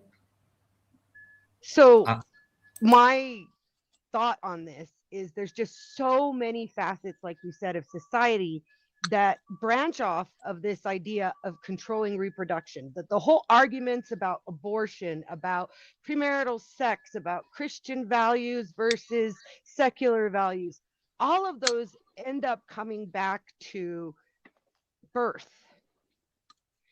rights. What is your birth sex? I think if we could make birth intentional, and that's the idea behind it, is that then childbirth becomes intentional, not coincidental. It would change the entire foundation of the society. Yes, but we know the people who are most intentional don't breed, so they won't exist soon. I think you're wrong.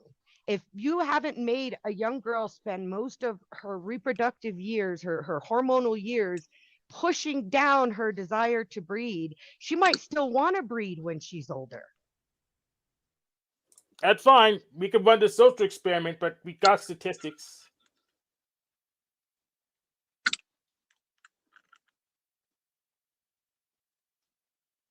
I mean, statistics are useful. They're definitely not an end-all be-all, but they're useful in understanding a large group. And we are a global economy at this point. We need to start thinking globally, not just nationally. Well, the globe starts from your local region. So I'm not for any global implemented plan before it's tested locally somewhere to verify that it actually works the way we think it does. I don't know. I think it'd be fairly easy to convert this to a nationalistic, make America great again, get rid of all of the losers out of society you don't want, right? Like that's effectively what that is, quality control. The problem with that is we had a debate on who the losers are. This is true. Unfortunately, people got to get left behind, and I guess apparently we're not going to agree with that one. Can we agree that the rapists and murderers should get left behind? I think we need a new Australia. Maybe Greenland. Greenland would work. Why can't we just keep Australia a penal colony? Well, I think they've kind of, I don't think all people from Australia are bad. I think we need something. They've learned how they have adapted too much to the wildlife there. Okay, we need to start over. If we're trying to punish people, right? We give them something different. We could go down to the Indian reservations, right, and ship them some Aboriginals, right, just so we can bring back the nostalgia of when they first got started, right? Just keep them on their toes. Hashtag 115 or higher.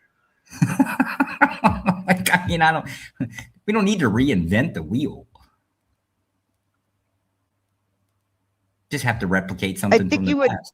I think you would, over the matter of a couple generations, eliminate the need for so many prisons. I think that if children that were born intentionally are raised by people who intend to be parents, that those children have a better chance at becoming productive to the society moving forward and live happier lives. Like we talk about all the time about the suffering of the children all over the world. Most of those children are born from parents who could not intellectually or financially or both manage the children that they have. Yeah, most people are talking out their ass when they actually talk about, they care about who's happy and who's not. It's just people fucking bullshitting.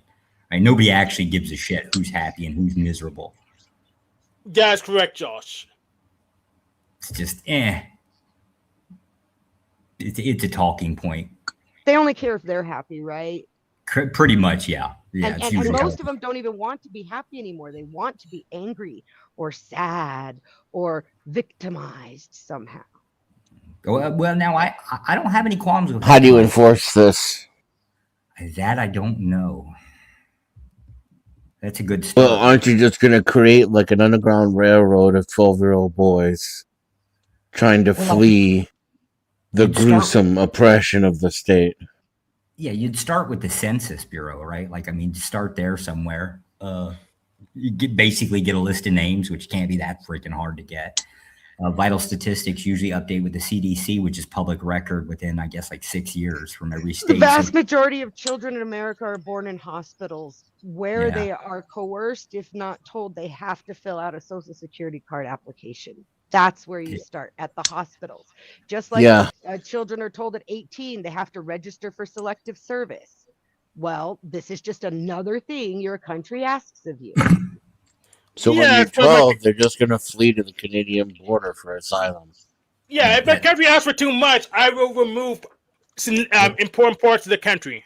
We all know by the time this shit would get instituted, we would own Canada.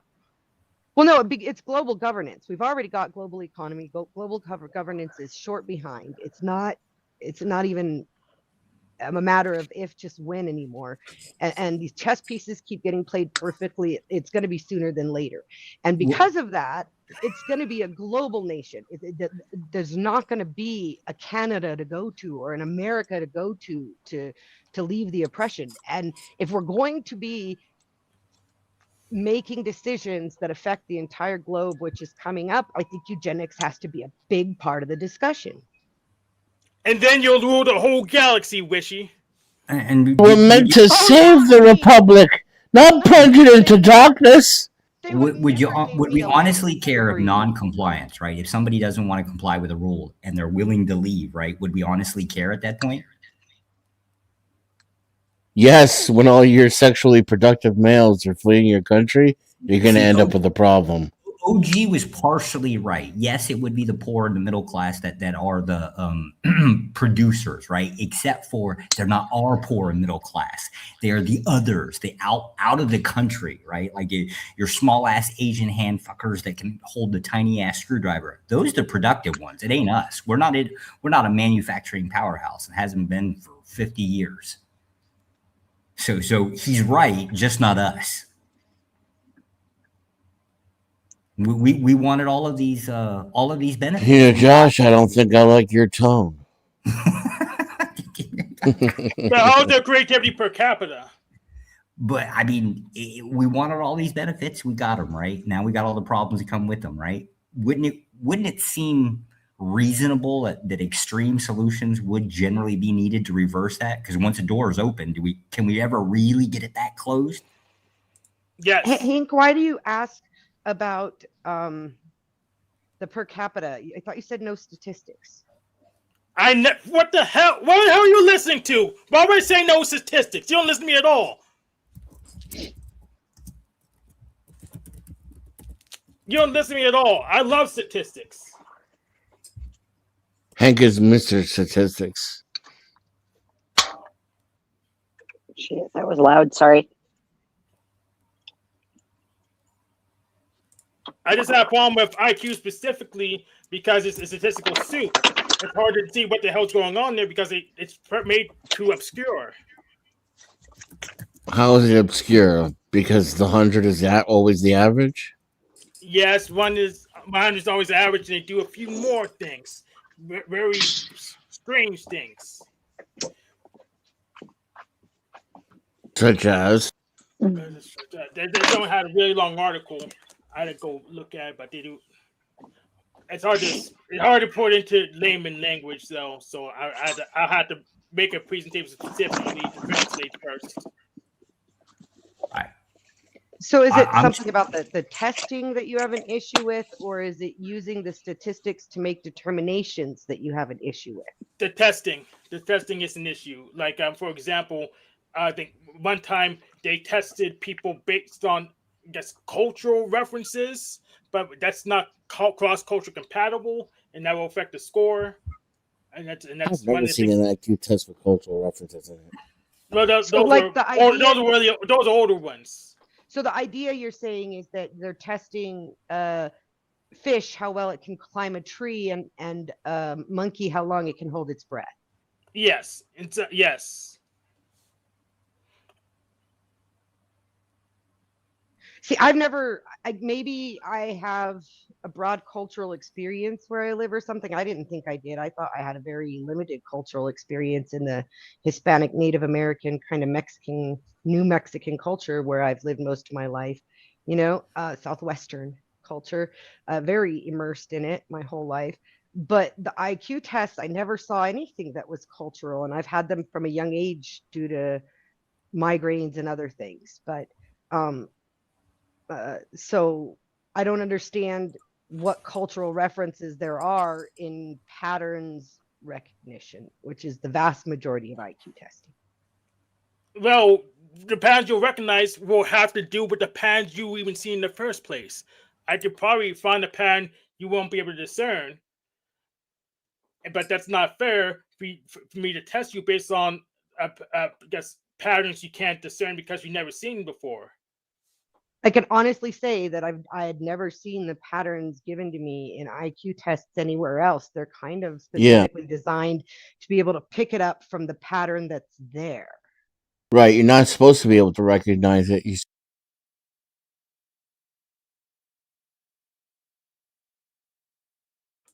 Some people are supposed to be able to recognize it, otherwise there's no point testing for it.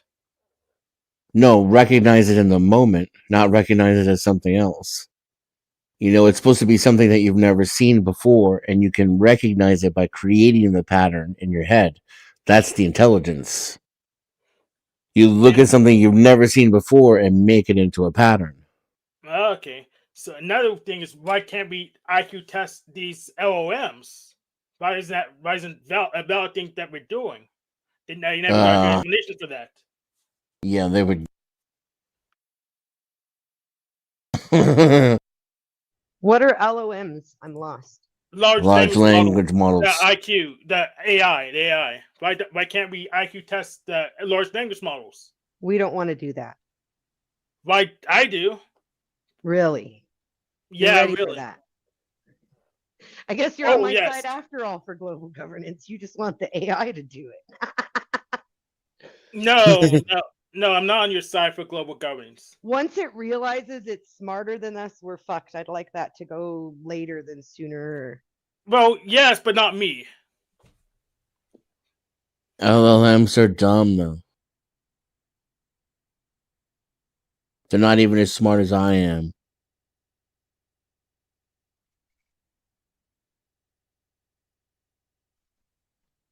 I don't know. I'm not versed in data recognition on that. 60 to 7% retarded. I do have to admit that quite often when I do a search and it sticks that AI summary at the top, it's quite contradictory to the 12 articles below it. Yeah, and then if a child, a fifth grader can outsmart the AI. Sure, a fifth grader, but like all outside of all possible fifth graders, how many will be smarter than the AI? 10%. This is still oddly enough. It's like comparing. It's like asking if you're smarter than your computer. Yes, it is. Yes, literally asking that. Yes, I am. Dead ass. I don't. Well, okay. And so I am. My brain can do trillions of calculations per second. Yeah, I can understand. It can understand context. It can recreate. I can recreate a sunrise. Yeah, I mean, the only thing that I don't know how to basically how you would test for problem solving without it coming back to memory, right? Like that's one of the things that comes in there is it gives you new information. At least part the of the LLM can't do that. Yeah, I wouldn't know how to do that part on testing a computer, but the rest of it, it would blow shit. It'd blow the socks off of us. No. He solves problems way too fast, can recall memory way too fast compared to what we are.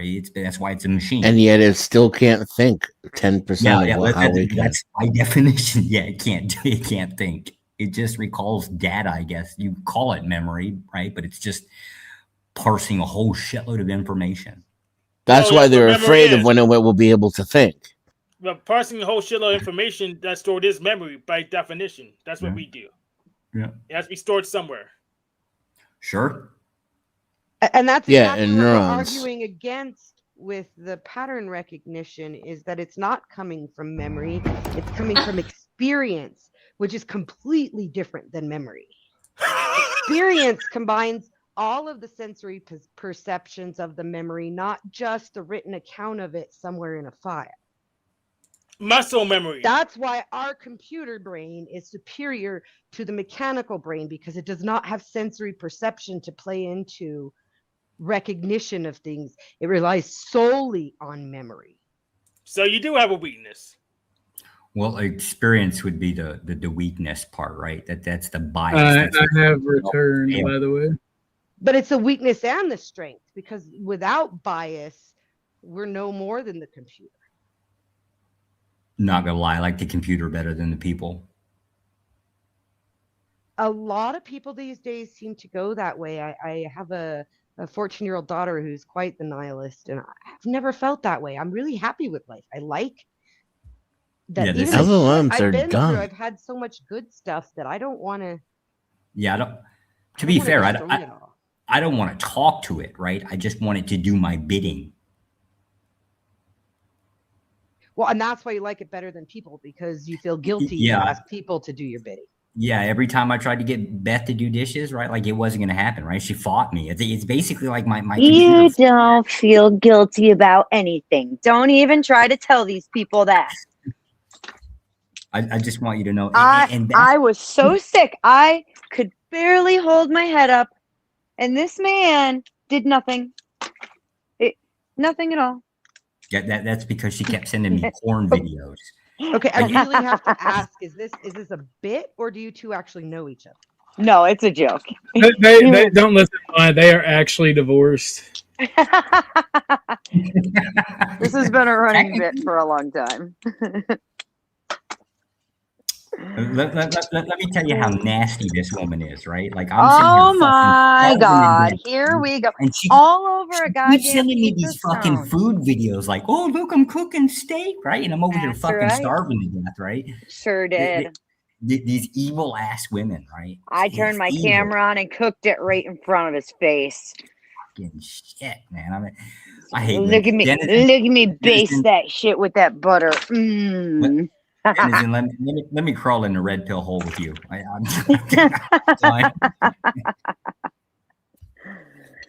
Morpheus lied. I want the blue pill. Did. I want the blue pill. The red pill sucks. The red pill is just another system of control. Yeah, yes, true that red pill. Yeah, but at least I get the fantasy that goes with the blue pill, right? Like, I mean, the reality blows. There's nothing beneficial of this. I get hungry and get some crazy girl on the internet, like, and sending me food porn. Just it's a horrible place to live. This is why I'm borderline anti-natalist. Like, I'm borderline there. So I want to play. Is this how you feel when I make you look at pictures of my food? Yes, yeah. It breaks me down. It's impressive. So, I want to play this short for everybody to see what you think about it. A 1,400-year-old Arab scholar cracked the code on why every great civilization eventually crumbles. Ibn Khaldun watched Islamic empires collapse around him and discovered something shocking. He found the exact pattern that destroys nations. Here's how it works. Tough nomadic tribes with strong bonds conquer soft city people. They build dynasties and get rich. But then luxury makes them weak. Their kids grow up spoiled. They lose their fighting spirit. Meanwhile, new hungry tribes are getting stronger in the desert. Khaldun called this cycle inevitable. He saw that wealth destroys the very qualities that create wealth. Comfort kills courage. City life breaks tribal loyalty. Smart people make terrible warriors. But here's the crazy part. His economic ideas about prices and labor came 400 years before Adam Smith. He basically invented social science. His theory predicted everything. the Ottoman decline, European colonialism taking over, even today's political chaos. Every empire follows the same path from hungry outsiders to spoiled insiders to the next wave of conquerors. The lesson? Success contains the seeds of its own destruction. Stay hungry or get eaten. Did you know So this has been talked about a lot in social science, and I've heard a lot of people talk about it, right? And I've come up with a solution. Artificial sorry, I'm getting back in my big brain activity, so I'm having to unlock a lot of this. Artificial struggle, right? It's where we bring struggle about ourselves and challenge ourselves to keep that from happening. Because you see in our society, we're struggling from success. Yes, I strongly agree with you, Guy. We talked about this in private. That's why right now, as a stopgap, I'm promoting the proliferation of video games and because any kind of games, and also literature and exercise. Those three things we could do on the cheap in a modern society to have some kind of struggle. Well, I mean, that's the issue, right? Because I'm talking about artificial struggle. But what we have in this society right now is artificial struggle to an extreme, right? We keep the poor impoverished as slaves. We keep we keep social mobility at a minimum. So there is a balance that we need to maintain, right? Well, that's kind of to the detriment, right? Because we all know that it's hardship itself that forces people to grow and change and evolve into something better than, what they're at. It's shitty going through hardship, but really it builds the strongest people. I mean, yeah, but what happens when you don't have? Because see, this particular person that short was about would have been from a tribe where they had some type of safety net for their people. They had some type of what happens when you're an atomized individual living in modern society? Like, these systems and cycles still happen, but the social order and social structure has changed immensely from that time. So, I mean, what happens when you go through hardships and you just never recover? You create a portion of the population that is atomized and destroyed and not as productive as they could be. With artificial struggle would be something enforced meritocracy, enforced hazing, that sort of thing. But the question then comes. It then comes down to, are they, even if, like, let's say, like Hank was just saying, we make a video game or something. Nobody takes video games seriously.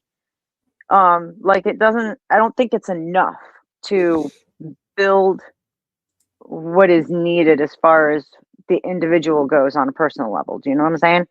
Ooh, well, you don't take video games seriously right now, but if we made a requirement for something you need, then you'll take it dead seriously.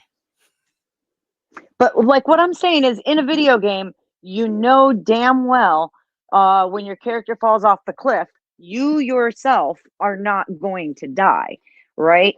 So the level of how serious you take it is very different compared to, like, being a parent with kids and not having, you've got a shut off notice on your electric bill and the refrigerator's empty.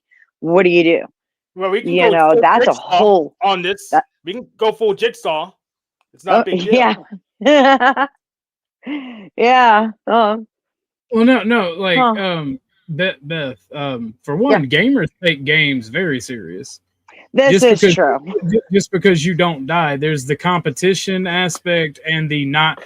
You may not die when you fall off that cliff, but you don't get to progress. Yeah. Right. And sometimes you have to restart depending on the difficulty of the game and the challenge. And that, I agree, that would be some artificial structure. Honey, I grew up when we had Nintendo and you couldn't save your game. So you literally left it on all day long while you went to school and prayed to God your mom or dad didn't shut it the fuck off before you got home. And if they did, there was usually a no that the whole neighborhood could hear. So I do get it, but I think well, there may be. I think it would be worth trying for sure. Well, I mean, the thing is, right? Because and I also understand where you're coming from, Beth, as a struggling parent with shut off notice, but that's more so the struggle that I was talking about, where we enslave people. We keep people in this system. We keep them from socially progressing, right? We keep a stranglehold on them. That's not struggle. That's meant to be overcome to build a character, but right? some people overcome it anyways, though. That's true, but it's not meant to be overcome. It's not meant to build. These things don't build character. They build scarcity. I would push back. False scarcity. No.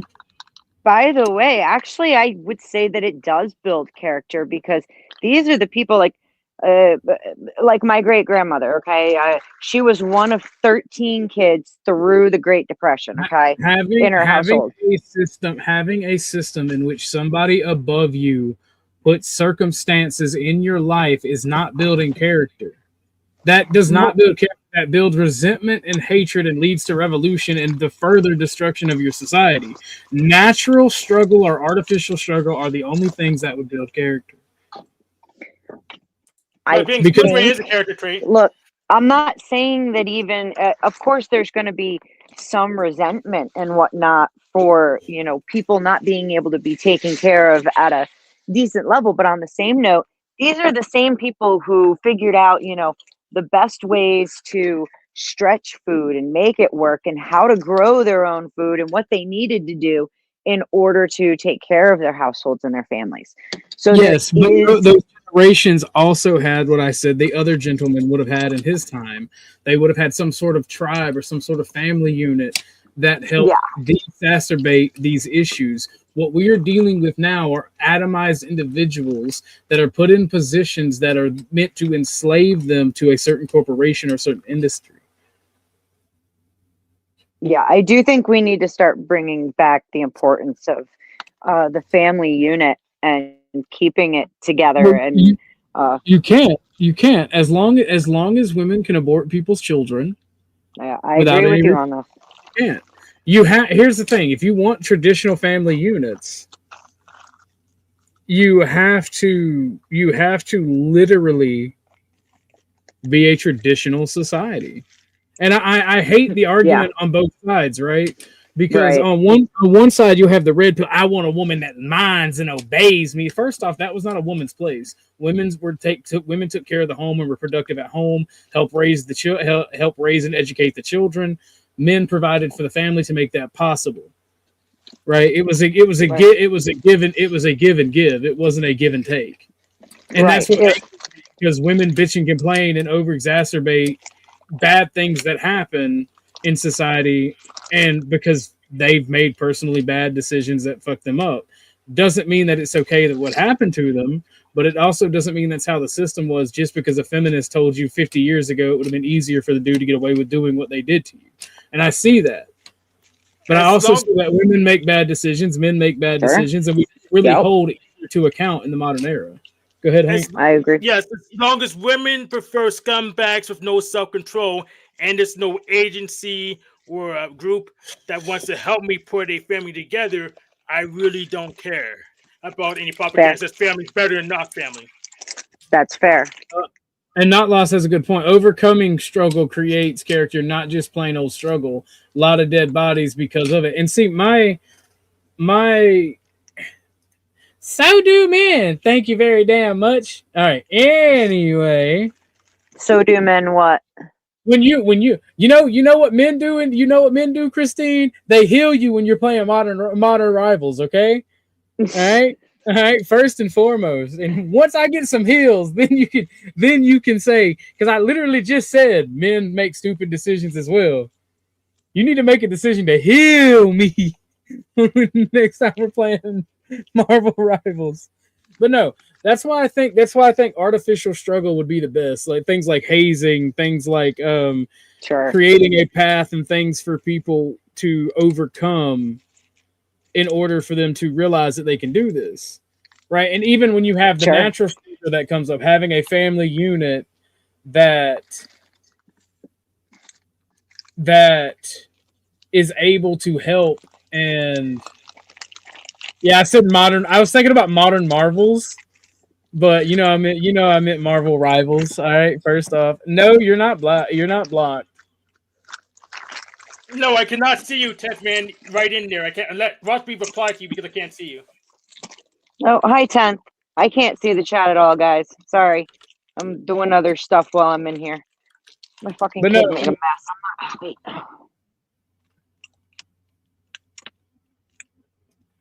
I think if everyone went atheist, it would be as retarded as South Park depicted. Humans would find a reason to fight. It would be the Atheist Alliance versus the Atheist Association versus the League of Atheists.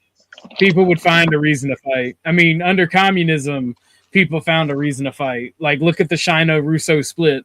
Atheist countries found a reason to hate each other. I think that people that are spiritual and or religious think more abstractly, which leads to more progress, which leads to better scientists, better thinkers, because you're constantly searching for answers to certain reasons, to certain things. But I don't think a purely atheist society is but guys, we've been going for 2 hours. I have plenty of stuff to talk about, but I'm gonna need some super chats to extend this bitch. $20 for 30 minutes, 50 for an hour, and nobody has to give all at once. I'll give us 30 minutes to get some of that going. And one of the topics that I have, I don't know if we can actually go over it because I think this video is in Japanese. It is in Japanese. Do you know Japanese, Guy? No, I don't. I've read some of the subtitles. I'm always amazed how people from countries like Japan that have like a huge work ethic and it's a big part of their culture always get really freaked out by how hard the US works, but then boomers and other people tell us that we don't work hard enough. So, and this one thing is like, there's rules in America for working, and like Japanese are reacting to it, like the sheer amount of hours, the no vacation day, like the least amount of vacation. It's something that I see a lot of foreigners, like even the Japanese, being like, "Wow, that's crazy." And then there's some vacation. Oh my goodness! You plan strategically. Well, I mean, the U.S. has the least amount of vacation than most places in the world, like even China. And then maternity leave for parents is another thing that they talk about. And then we get gaslit by older generations into believing that we don't work hard enough. So,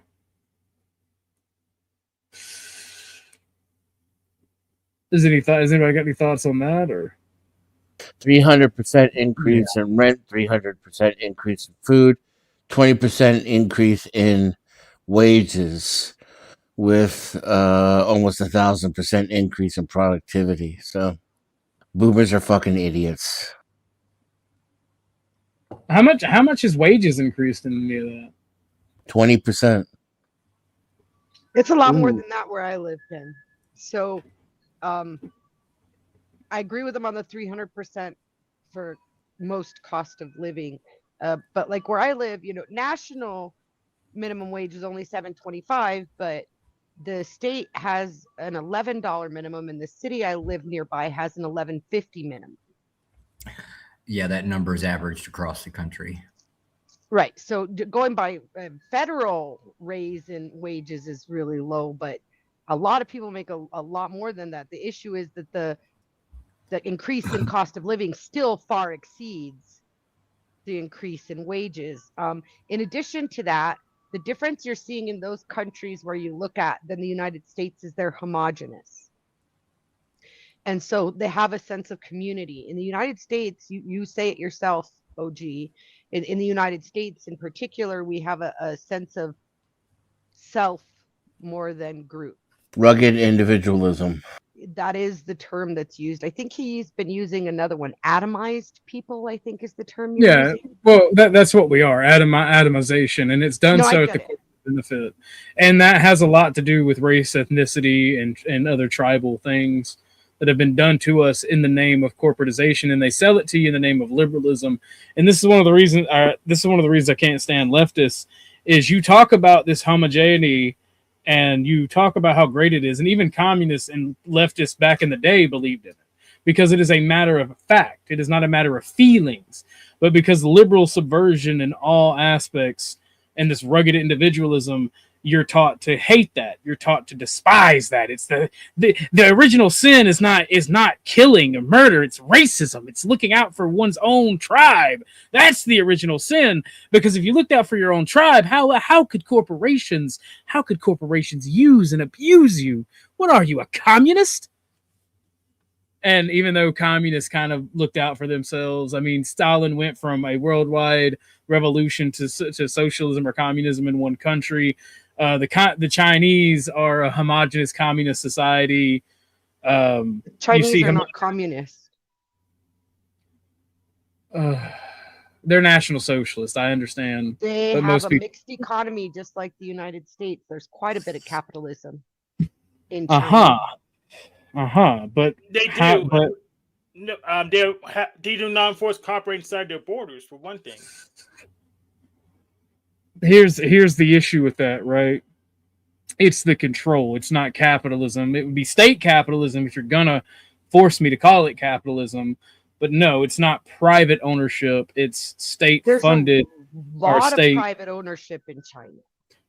Okay, but I want want you to go and tell the Chinese government that you're going to start a business and you're not going to follow their regulations because it's your private business, and then go to their courts tell the and fight U.S. them. government that. Well, the Chinese will kill you. The Chinese will kill you. They will put you to death. I'm not from there. So will we. No. We'll do worse than The Chinese execute you with debt that you have to pay off. The Chinese. Well, that's the difference. That's the difference in capitalist systems. Capitalist systems are that China's not doing that to people. Plus, when you own a house, you don't own a house in China. You don't own the business. The government does. They allow you to participate in it and make a profit, but at the end of the day, the government owns it. So it is still a form of communism. We just use different words, but that's the same case here. And we stand begging freeze in the cage for like 20 years. So we don't follow our regulations, we will off you. Yeah, but the different economy the point I'm banking, just like the U.S. And there are several key differences that makes it still communism, darling. I hate to tell you that. Just because there's a mixed economy, there's always been a mixed economy too. We're a mixed economy too. Pure capitalism and pure communism does not exist. Both only exist in theory, because it is impossible. But that doesn't mean communist systems don't exist and capitalist systems don't exist. It's a sliding scale. That's like the guy tried to sell me sativa versus indica when I know for a fact everything is hybrid. Everything is hybrid when it comes to weed. The indica and sativa is just a bunch of retarded potheads talking about shit they don't understand. Bullshit. So you give you indica has a decisively different effect than sativa. So the product that you sell in China, the price that you sell it for. Don't even worry about it, Josh. People are gonna believe what they want to. There is no reason in arguing with somebody that wants to be that militant on it. Just don't even worry about it. Yes, everywhere is a mixed economy. Everywhere is a mixed economy. The regulations don't matter. The differences don't matter. We're all the same. Again, this liberal hippy dippy bullshit subversion. The isms don't matter. You're stuck in your isms and your labels and your boxes, and you're missing the forest for the trees. Josh, tell me more about how prices are set in China. So it would be the same within China and Vietnam, right? Because they're both pretty much the same thing. God, they hate that, but it is. So the idea that, let's just say I'm a rice farmer, right? And I want to sell my rice. I can sell my rice at the price that the government dictates. And it's subject to change. It's the same exact thing in America, so pick another example. Okay. If I own J.C. Penney's, what regulates the price that I sell his shirts for? A cartel of different department stores that they might have deliberately control prices and manipulate supply in order to charge inflated prices. The U.S. government, through the SEC, so that you don't undermine the fucking market.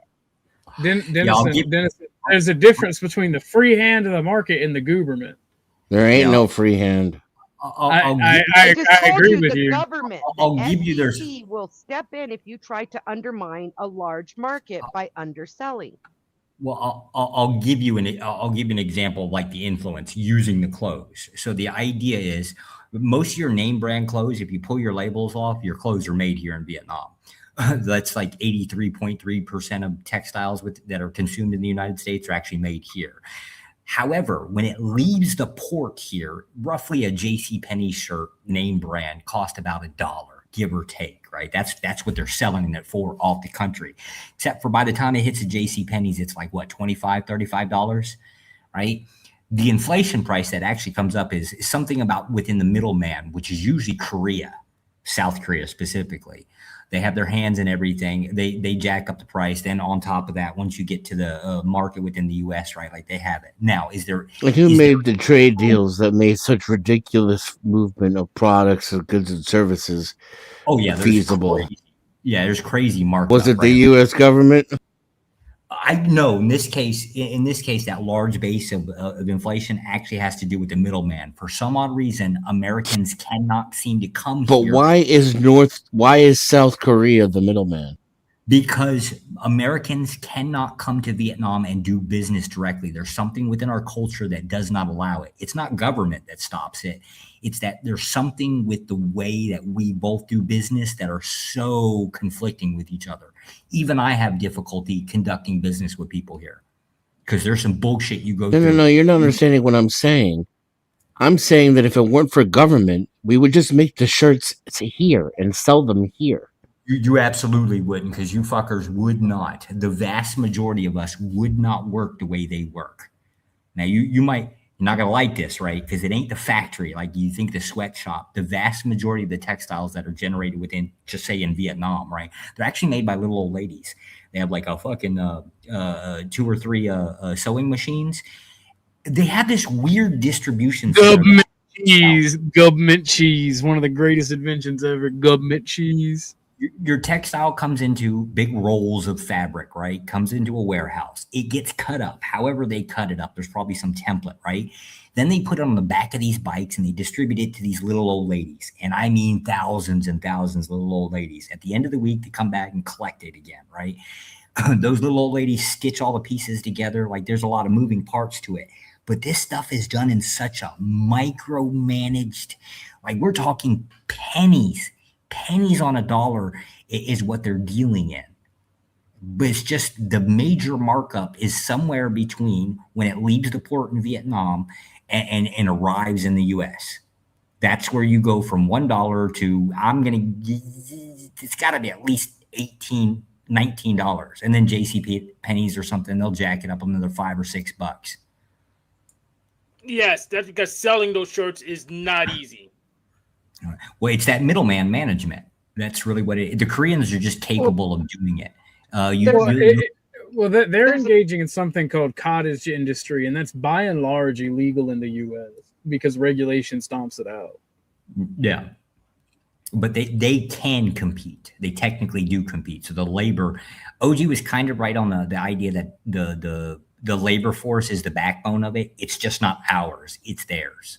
Yes, otherwise they can just undercut the people who sell it here because the costs are lower. They can and they do. And if I'm JC, what is up, Lawrence?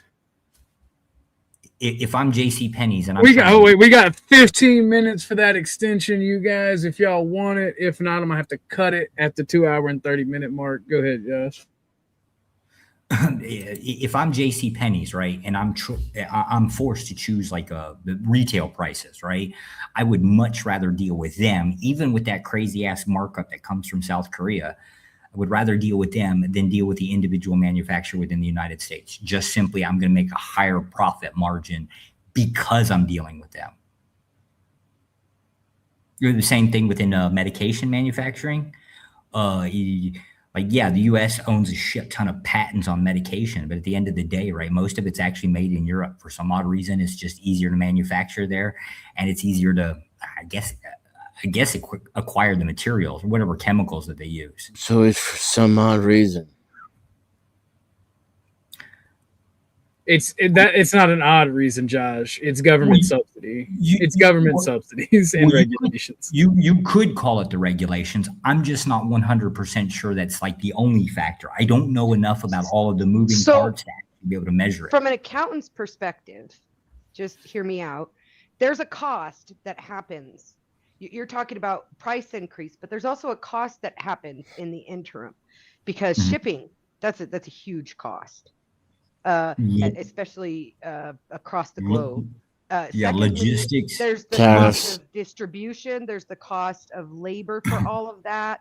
There's the cost of sales and labor and overhead in the stores. Like, there's a lot of costs that attribute to that markup too. Yeah, logistics is not as bad as people think. There are hundreds and hundreds and hundreds of thousands of ships moving daily. Like right now, logistics is getting way more expensive. There's talking a 30% hike in insurance to go through the Strait of Hormuz. Yeah, that's because of the fuel. But if you're talking like in a normal concept, right?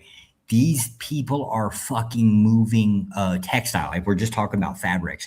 They're moving it like crazy tonnage. If you go down to the port, right, like 3/4 of this damn thing is just nothing but rolls of fabric coming in, and then going out is just boxes of just, I'm guessing they're like, I don't know what you'd call them, but basically like packaged shirts and stuff like that. And they don't even package it in plastic, right? Like it's got like this little roll of some kind of weird tinsel wire or something like that. It's made out of plastic. Like they don't even waste the money in that, in the plasticking. I don't even know where that comes in place. Because you get to JCPenney's, right? The shirt comes out of plastic. I just don't know where that comes from. That's another cost too. The distribution and the repackaging and all of that comes into the price. I could be wrong, but I actually think that the U.S. does the repackaging. You could be wrong. I worked at a repacking facility where things would come in from Vietnam, especially hair care product. Well, not Vietnam. We got them from Korea, but they were hair care products, and we would take them out of boxes that just have the product and put them into manufacturer products. And the funny part is we would put the same dyes into a bunch of different companies' boxes.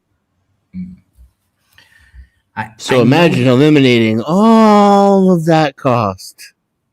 Now tell me what a shirt would cost. The end consumer would just raise up their demand on wages, right? Because their idea is they're looking at the end price at 20. No. So all the extra money would go directly into our pockets and into our economy and into our manufacturers. Well, that's terrible. I'd much rather ship it overseas to your wife's family. You would have to force the company, right? You would have to force them. Forcing companies? Yeah, you would have to force the company to buy specifically locally. No, can't do that. Gotta have to have freedom. Because can't be forcing companies to do the right thing. Right. If the companies should just be allowed to race to the lowest common denominator and do business all around the world and hire labor from little old ladies who work for pennies every week. Yeah, that would be the difference between capitalism and socialism. That's not the difference between capitalism and socialism. The Chinese do. If that's the case, then the Chinese have capitalism done 50 times. We're the socialists then. If that's your marker on the United States is socialist and Chinese are pure capitalists. When you're controlling, when you're forcing the business, which is what OG just talked about, right? The product, the end pricing is dictated by the government. Like the end pricing is always dictated by the government. You're just not paying attention. To some degree, right? And in the United States, to the extent to which it's not, it's only done so by the corporations, which are the government. I guess if you take it into account for lobbying groups, yeah, that could be the case. Ladies and gentlemen, we got 10 minutes left. All right, go ahead.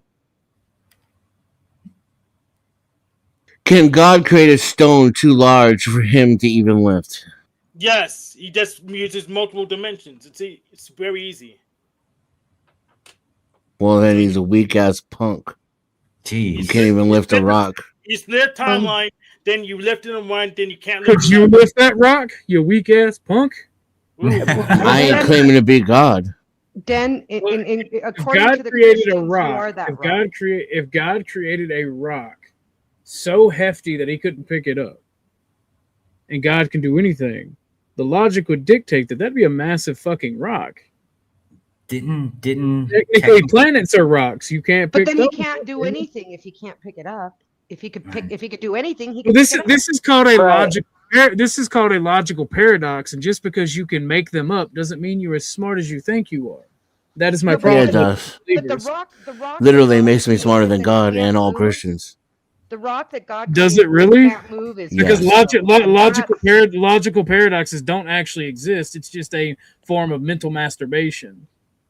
No, it's what proves that all powerfulness doesn't exist. Mental masturbation is typically the era of debate bros, and those people are retarded. All of Christian philosophy is mental masturbation. I want to hear Rishi. So here's the thing. God did create a rock he cannot move. It's called free will. Den is an example of the rock that God cannot move. He cannot move you to believe in him or worship him.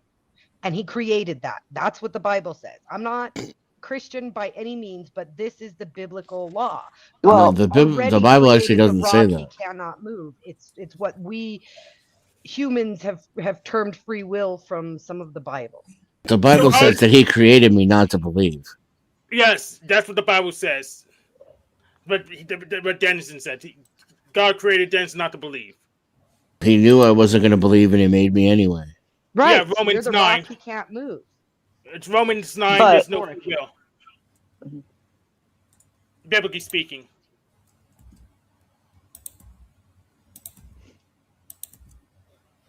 He could move me if he wanted. He's just not trying. He wants me not to believe. He planned it. It's all part of his grand plan. Because he knows all the things.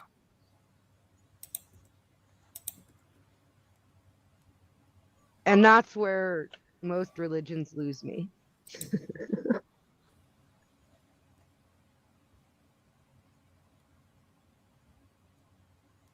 They all have so many things right, but that's the spot where they lose me. I was watching, or I checked out an update from an archaeological, what a group that I fucking follow, and they took the Dead Sea Scrolls, right, and the dating that we've already figured out with it, and they created some AI system to also analyze the Dead Sea Scrolls, and it also looked at everything we looked at, the carbon dating and all that, plus the style of writing and a lot of other factors that we didn't account for. And now it's starting to date some of the Dead Sea Scrolls like up to 300 years earlier than we did. So that's actually really fucking cool. Like, especially there's a copy of Daniel in there that is moved back far enough that it's pretty close to when they think Daniel lived. So that's really cool and impressive. Also multiple versions of Daniel, or of the book of Daniel. A lot of things there. Yeah, the AI is going to be going off of human analysis. It can't do its own. It isn't just one cave, right? I think they're in like cave number 14 now. There's a lot of caves, a whole lot of fucking caves. And what it is there's multiple copies. Most of them were like the book of Isaiah is pretty unchanged from copy to copy. It's damn near the same words over and over again. Super precise. Except for like the book of Daniel's, where there's actually multiple differences. And they can't really figure out why. Damn near sounds like I gotta look into that one. I gotta look into that. There's a lot of things in there. Almost like translating works over 2,000 years and the changing of languages, there might be subtle deviations that at the end of the day really matter. We actually don't know. We actually don't know. They don't even really have much of an idea when they were sealed. They're still playing guesswork in that area. When what you mean the caves? When the caves were sealed and the little what are the little fucking things that it basically like whatever they make for whatever they The call jar. them. They're like amphoras. They're jars. Yeah. When those were sealed, they're still trying to figure that stuff out. Well, we actually do know when some of them were a good share of them were stashed and put away when Constantine put together the Bible and said, "We're getting rid of everything else." There were priests who did not agree with Constantine, and they hid these texts for a reason, in order to preserve them. They're still guessing it. They're still guessing at that just because of that. What is this thing they call them, monks or something that were hanging around in the area? Did all kinds of weird stuff. They'd still be guessing. What's up, Witchy? I think I heard you try to talk to me. Wait a second. Ahim's how much for my goal? I don't really have a goal. If you want to donate like $20, I'll go for another hour. Hi, Ahimza. Trying to get me to plug the goal. Oh, you're talking about the are you talking about the GoFundMe? It is in the description. Hank said 50. I mean, I don't really have a goal for today's stream. I can make one if people are interested, but it's just 20, 50, whatever you got, 5, 10. I want to go back on what I said because we got 4 minutes, but there's also something I meant to cover and forgot. And someone just sent me something on it from earlier today. So, I feel like this is topical, and like this is why I hate leftists. Damn. Right. So I'm gonna cover this. I'm gonna give my synopsis of it. I'll let you guys talk about it if you want, and then we'll play a little bit of the video, and then I'll end it if we don't get a dono. But to me, right, this right here is topical of the world. You have these feel-good retards that's never really experienced struggle, or if they have, it's been in the synopsis of our shitty system taking advantage of them, and they push this whole kumbaya with the outsider, and they work as a vanguard to protect things that are very bad for society. We were born and raised in New York, and we want everyone here to stay in New York. You don't get to come from outside and then tell everyone else.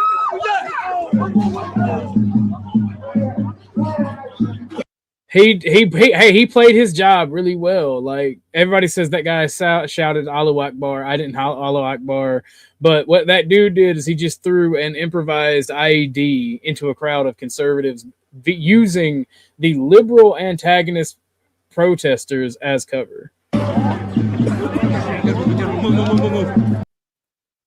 And then that person is actually in custody right now. Yes, actually in custody right now, and they have a press conference on it that happened earlier today. So we can watch the press conference.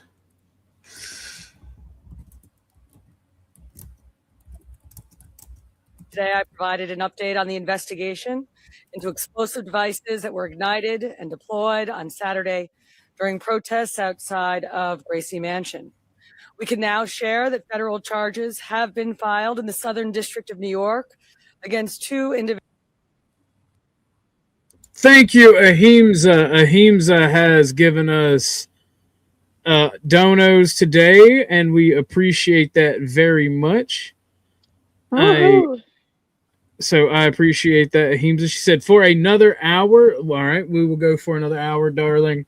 I appreciate that. Thank you very much. We accept donos in the form of Cashapp, GoFundMe, because of the house situation. The GoFundMe is in the description. I'm not good at grifting, guys, and I'm not sorry for it because I feel like it gets in the way of the conversation and the fun. I'm not against asking because this is entertainment. You know, it's a good hangout, and you know I have to have some type of income to be able to do this with you guys. So I'm just not good at it, but We have a GoFundMe for the housing incident with the house fire. We also accept Cash App, Super Chats, and Ko-fi. We also have memberships on the channel now.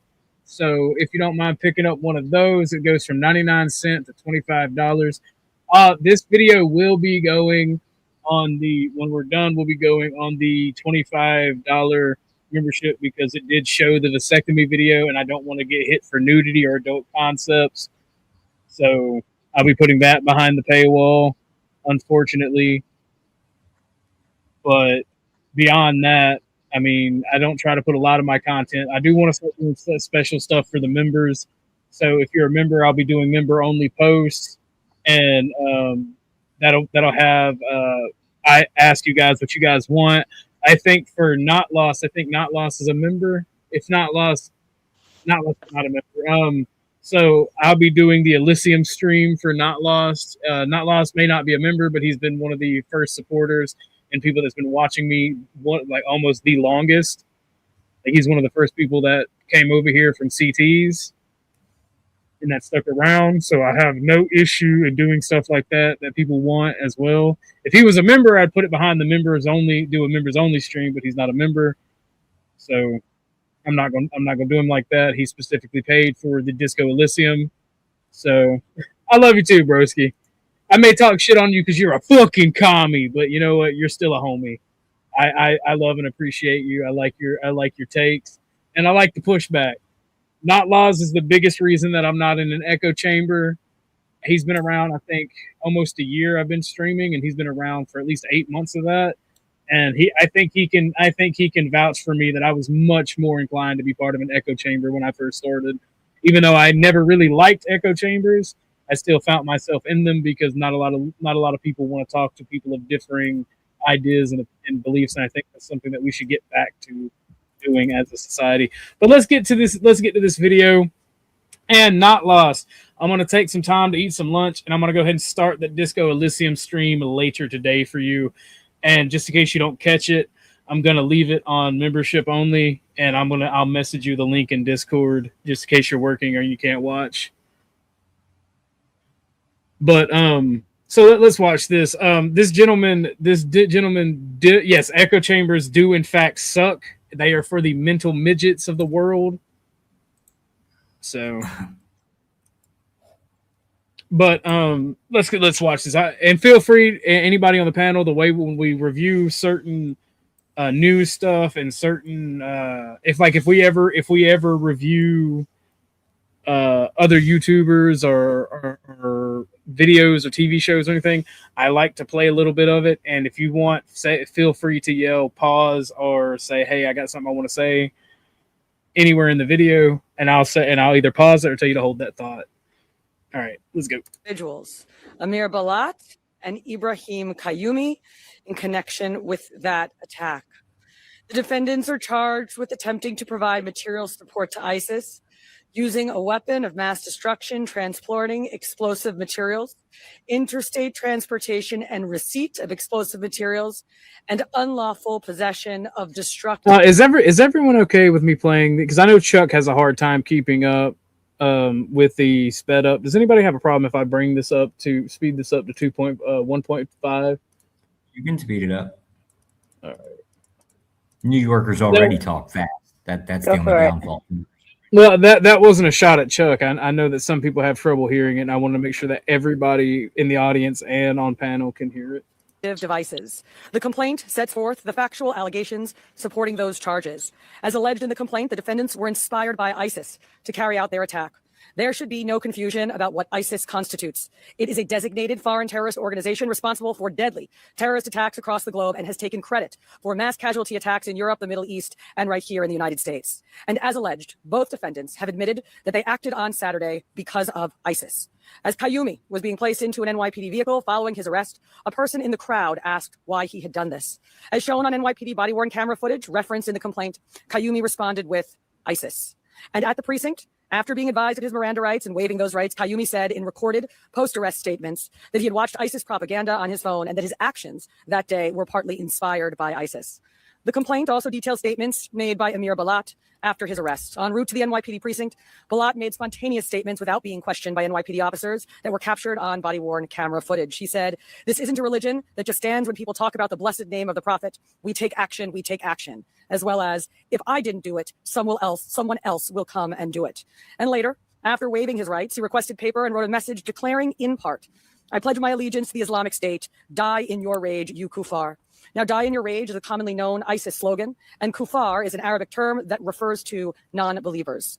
He also told investigators that he had hoped to carry out an attack even bigger than the Boston Marathon bombing, which... I will say this. If we started shooting them and stopped dealing with them with kid gloves, this would go away. They only understand one language, and that is violence. And that's the issue. That's one of the reasons I don't like American leftists, because they're champagne socialists. They don't actually care about the people. They care about the social. Does it make my little pussy wet? Can I, do I feel good for doing it? They don't care the actual outcomes of their bullshit. He noted resulted in only 3 deaths. These statements, as set forth in the complaint, make clear that this was not random violence. This was a planned attack motivated by extremist ideology and inspired by a violent foreign terrorist organization. The complaint alleges not only why the defendants acted, but how. Preliminary testing has determined that one of the devices contained triacetone triperoxide, or TATP, also commonly referred to as Mother of Satan, a highly volatile explosive that has been used in multiple terrorist attacks over the last decade. As we have previously discussed, the NYPD identified a vehicle yesterday on East End Avenue that was linked to the defendants. Inside that vehicle, investigators recovered handwritten notes referencing TATP explosive and listing chemical ingredients for the type of explosive device used by the defendants on Saturday. Make no mistake. What happened this weekend was incredibly dangerous, and the ongoing investigation will be exhaustive. From the first moments of that investigation, the NYPD has been working seamlessly with our federal partners, many of whom have joined us here. In particular, the FBI's Joint Terrorism Task Force, which includes NYPD detectives working alongside federal agents. They have been at the center of this investigation. Members of the FBI and the Joint Terrorism Task Force, including NYPD task force officers, have executed search warrants at Kayumi and Balat's residences in Pennsylvania. Another important note, the 2 defendants arrived in New York City roughly 1 hour before they were arrested. According to our investigation, they crossed the George Washington Bridge with a license plate reader ping at 11:36 a.m. on Saturday, parked in front of 48 East End Avenue between 81st and 82nd Streets at 12:05 p.m., and walked to the protest. They ignited and threw the devices at approximately 12:15 p.m. and were immediately arrested thereafter. I want to thank our great United States Attorney Jay Clayton for his extraordinary partnership, as well as the prosecutors from SDNY for everything that they do, especially for their work on this investigation and their forthcoming prosecution. I also want to thank the FBI, especially James Barnacle, Assistant Director in charge of the FBI New York Field Office, and Rob Cassane, the FBI's Special Agent in charge for counterterrorism, as well as the Joint Terrorism Task Force. We are grateful always for the FBI agents and Assistant U.S. Attorneys who have been working around the clock with us since Saturday. Finally, and most importantly, I want to recognize the members of the NYPD who responded on Saturday and in the hours that followed. The officers assigned to that protest who ran toward a lit, improvised, explosive device, the workers safe. That response. I'm very proud to be here today with Commissioner Kish and Director Barnacle. I hate watching these press conferences because I don't give a fuck about your propaganda. I don't care about you fucking shagging or jacking off the fucking people involved. I want to know what happened. Okay, so Nick Shirley was there and Professional Douche was there trolling Nick Shirley. I think they both have videos.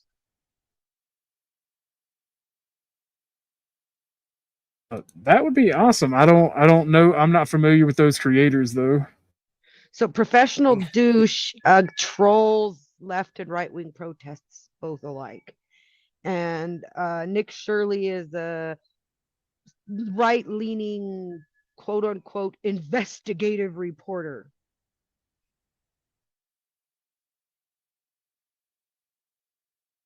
Nick Shirley's one of the guys in covering like all the fraud, the Somali fraud and the daycares and shit. Ah, okay. Fair enough. Let's see. New York. My understanding so far is that nothing even exploded, and it makes me wonder just how staged it is, because like they need to drum up support for their actions in the Middle East. Weren't there like bomb threats at a airport this week, and then a guy said he had an explosive device on a plane? What's up, Christos? I can't find anything. I can't find anything on that. I'm not good at looking stuff up on the fly. If somebody has a link, let me know. feel free to post it if you got a wrench. Yeah, I'm on the fence, right? Because I know how Middle Eastern countries operate. They do the sleeper cell shit, and they use terrorist tactics and terrorist cells as special ops. But like, you know how Western governments operate, and they lie about Eastern government terrorism in order to get what they want. Yeah, it's literally like, yes, the Muslim countries do these things, but Western governments also be like false flagging everything. So it's like, I don't know where to stand on it, right? I don't know how to navigate that. Christos, you better look out. So he's gonna be shoving it. He's gonna be trying to shove his nose up your ass next. Well, I don't like the result that's going to come from it. New York State budget, or at least from the state, their security budget just went up to like, I think $19 billion. And so now the fucking mayor of New York City is now going to get private funding directly from the state for his residents. That's what I don't like about it. Commies just fucking found some way to get money from goddamn feds, and it's freely available. They can't turn around and block it. That's crazy. This joint effort to keep our city safe. And I'm going to pick up where the commissioner left off. I watched the video of New York Police Department officer. I dropped a link for you in the back from the professional douche page of the IED being thrown. Okie dokie. You said you got the link for professional douche. I'm pulling it up now. Okie dokie. Boom. Like you can keep playing this and play that after. It's just a short. Well, the short, it'd be quicker to play the short. To tell people who belongs in New York and who doesn't belong in New York. We were born and raised in New York, and we want everyone here to stay in New York. You don't get to come from outside and then tell everyone else.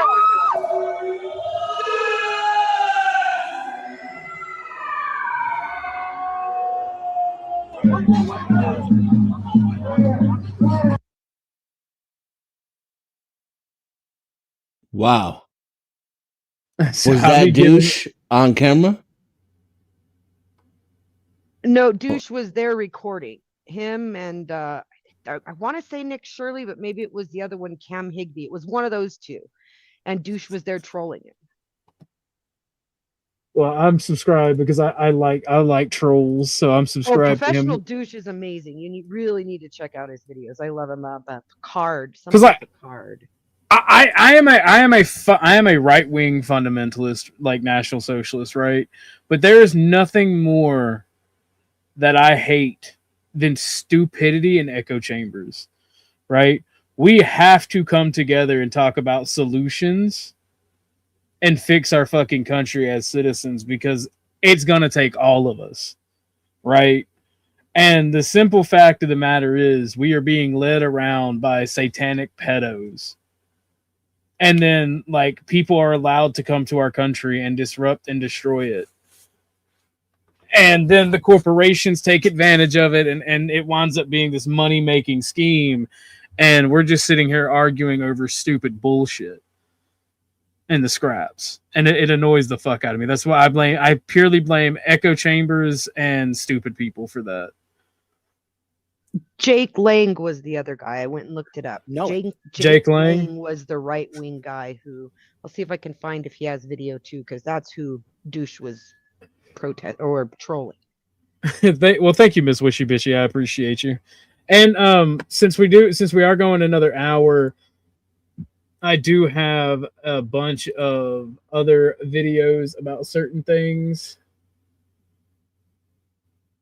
So we got 4 of them, so we'll be going over that. Oh, hold on, I heard somebody come in. Let me get a voice check, darling. Hey. Hey, how you doing? Hey, how you doing? Just came up to argue about stupid shit. It's not stupid when you say it, Aheem, so how about that?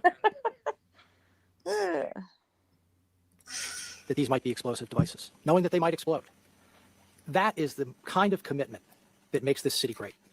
Thank you. Thank all your officers. It's tremendous. It makes me so proud as a New Yorker. As Commissioner Tisch noted, we charged 2 individuals today, Balat and Kayumi. They are charged federally with 5 counts.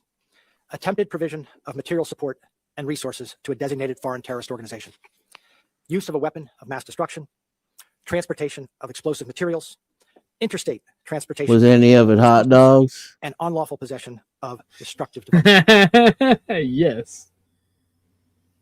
The Surgeon General recommends you stop smoking. Who's smoking? You want my opinion on something, Ahimsa? Yeah. Oh, I can already tell you it's gonna piss some people off, and some people. Yeah. I just want your opinion. I think it's crazy. But I mean, it's the times we live in. Let's go ahead. Since you paid, we'll go ahead and don't be a brat. You don't have to. Well, since you paid for the extension, we'll go ahead and watch it. I'm not being a brat. Oh, you're talking about me vaping. It must be getting. Let me push the mic away. It must be getting on your nerves, Miss D. My bad. I like D. D's awesome. All right, here we go. There's a joke like there D, also, huh? but I won't. Man, goddamn it. I got some D for you, darling. Shut up, Jonathan. I got that double D. You probably do.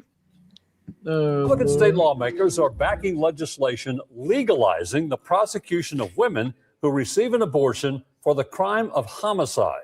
Good evening and welcome to News 2 at 5. I'm Bob Mueller. And I'm Haley Wilkes. If passed, women convicted of receiving an abortion in Tennessee could face years in prison or even the death penalty. State Capitol reporter Tori Gessler. That's crazy. When it comes to abortion laws, it doesn't get much stricter than Tennessee. The state has a near total ban with no exceptions for rape or incest. Now, a new bill would make those laws. Yeah, see, right there, boom, right off the bat, that pisses me off. I bet you can't abort, retard babies either. See, here's the thing, right? I would think the media. I would lean towards thinking the media just made that up, and it's not true. Well, If I went and read the legislation, there would be exceptions. Well, here's the thing, right? Here's the thing. The Republicans, when they did all the heartbeat bill stuff and they first reversed Roe v. Wade, that was the thing. You couldn't abort retard babies or genetic deformity specifically because God doesn't make a mistake, honey. God does not make a mistake. And I'm just sitting here like it's not God's mistake. It's your genetic. It's your mistake. Humans do make mistakes. So You got that too, huh, D6? She said, "What, death penalty? Wait, what? What did he say?" If they don't make an exception for incest, they'll lose half the population. Well, no, Snap. That's the thing that. Well, no, that's the thing that pisses me the fuck off, man. Like, there's no exemption for rape, incest, that sort of thing, right? Like, what the fuck? Like, I don't like abortion, right? I don't think that abortion should be allowed. But there are specific cases. I think abortion should be allowed for socioeconomic problems. Yes, I do think that poor people should be allowed to abort their babies because they can't take care of them.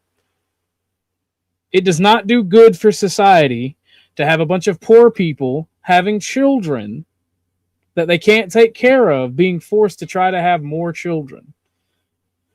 I think that you should be able to abort your child if you were raped. I think you should be able to abort your child, especially if you were abused by a family member and in terms of incest. Right. And I think if there's a genetic deformality, i.e. autism, special needs, or physical deformity, you should be able to abort them. Plain and simple, no questions asked. Those 4 things, no question asked.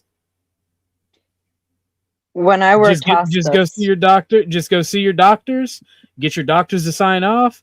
And when it comes to socioeconomic problems, show that you're fucking poor.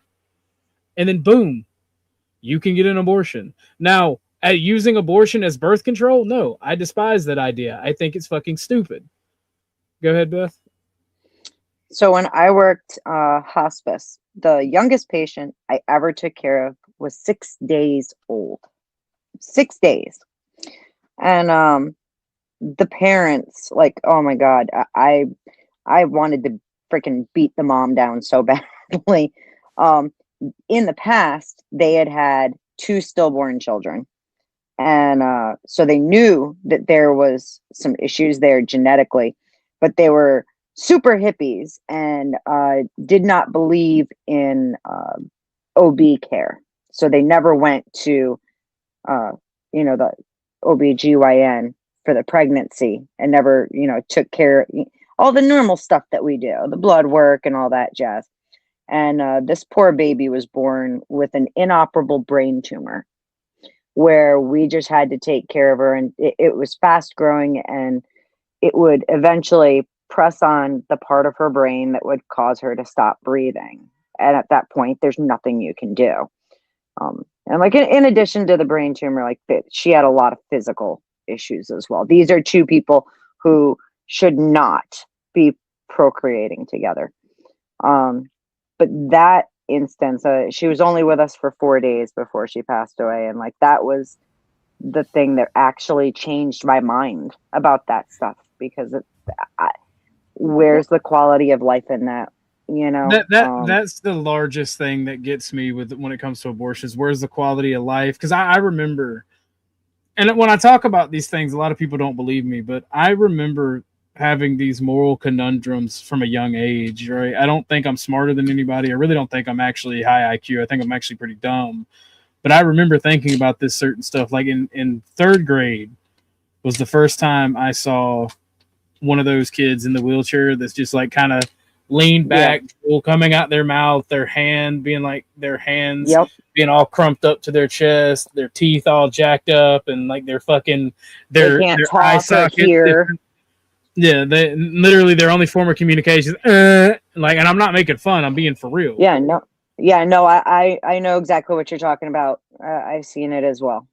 And that's like, I remember thinking like, I would hate to live like that.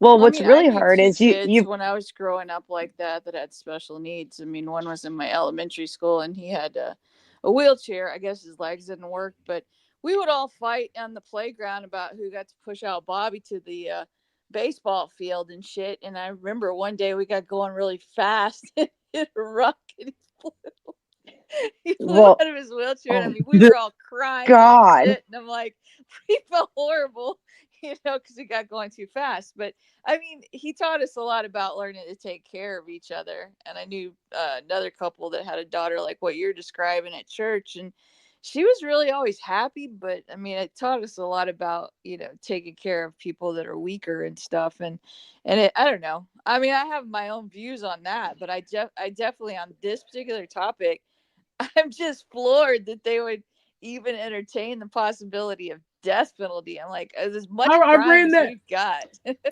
I ran that shit back and stopped on the exact moment where they said death penalty. So I'm gonna slow this shit down. Hold on. Gessner explains. When it comes to abortion laws, it doesn't get much stricter than Tennessee. The state has a near total ban with no exceptions for rape or incest. Now, a new bill would make those laws even tougher, giving fetuses the same legal protections as those living outside the womb. That individual, in my personal opinion, had. I'm sorry, I didn't run it back further enough. Hold on. I'm Bob Mueller. And I'm Haley Wilkes. If passed, women convicted of receiving an abortion in Tennessee. God damn, D. You know how you saw that kid in the wheelchair and you felt bad for him? That's pretty much what I see and think when I see most of you here. Real quick, too, by the way, on that note, I think that there is the problem of, like, for instance, cerebral palsy. Okay. That is caused after the baby is born. The baby, in most cases, is totally healthy, but at birth, it doesn't receive enough oxygen and, damage happens that way. Funny. We got to step up our healthcare. My wheelchair is pimped out. I got a leopard skin chair. Well, how far we got to go with the Do you got hydraulics on that shit? It's leopard, essay. Does it bounce?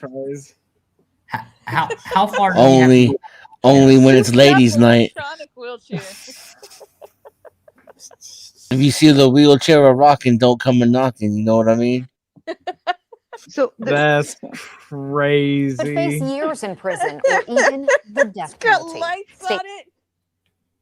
Oh. That's crazy. You hear this, bitch? You hear this, bitch? In Tennessee could face years. Ask her how she knows. Ask her how she knows.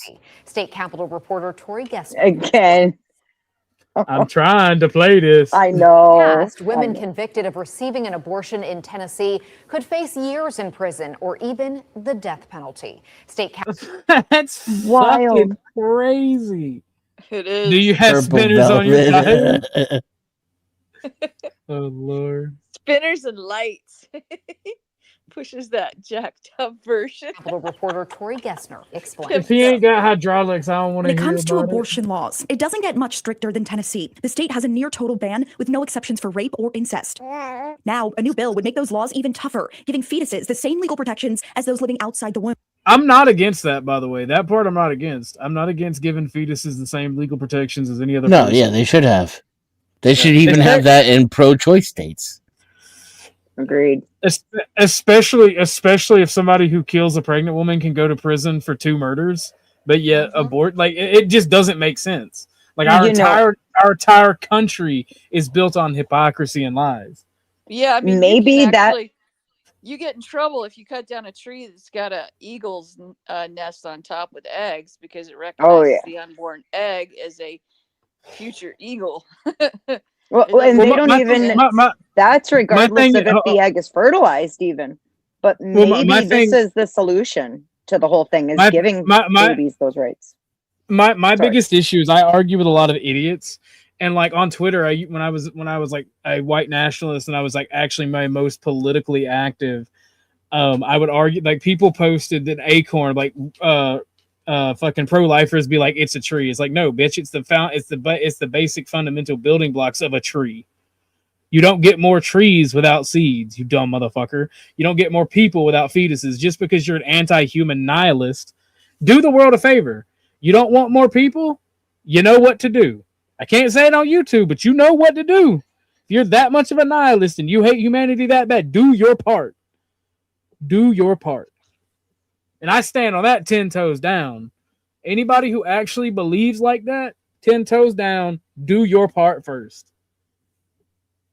That individual, in my personal opinion, has the same right to live than someone who is already been born. I don't think there's some magic threshold that you cross whenever you pass through the birth canal that suddenly bestows you as an actual human being. Republican Representative Jody. And so I'm not against them. Like, I'm not against them levying fines or some type of light punishment, or even like a year of prison time. I wouldn't want to see it. It's difficult because I don't want to create more felons. Right. But I am fine with them prosecuting people who circumnavigate the law. You can't enforce it against mothers, man. It's craziness. The comment that you highlighted, I'd like to disagree because that holds up traffic. Please go find a cliff in the forest instead. Fair. No, not lost. I am done trying to convince absolute nihilists, right? People like you, me, Dennis, and the people that come to this panel, the people I fuck with, whether they believe like me or not, we can talk with one another. We can try to convince people. But you just have and it's people on both sides. It's not just nihilists. You have these people that are so dog fucking matic and retarded that you can't even talk to them about these problems. They're so fucking hypocritical. And because I'm willing to try anything too. Oh shit! I met Norma Ray. I forgot about that. The lady for Roe v. Wade. I met her once.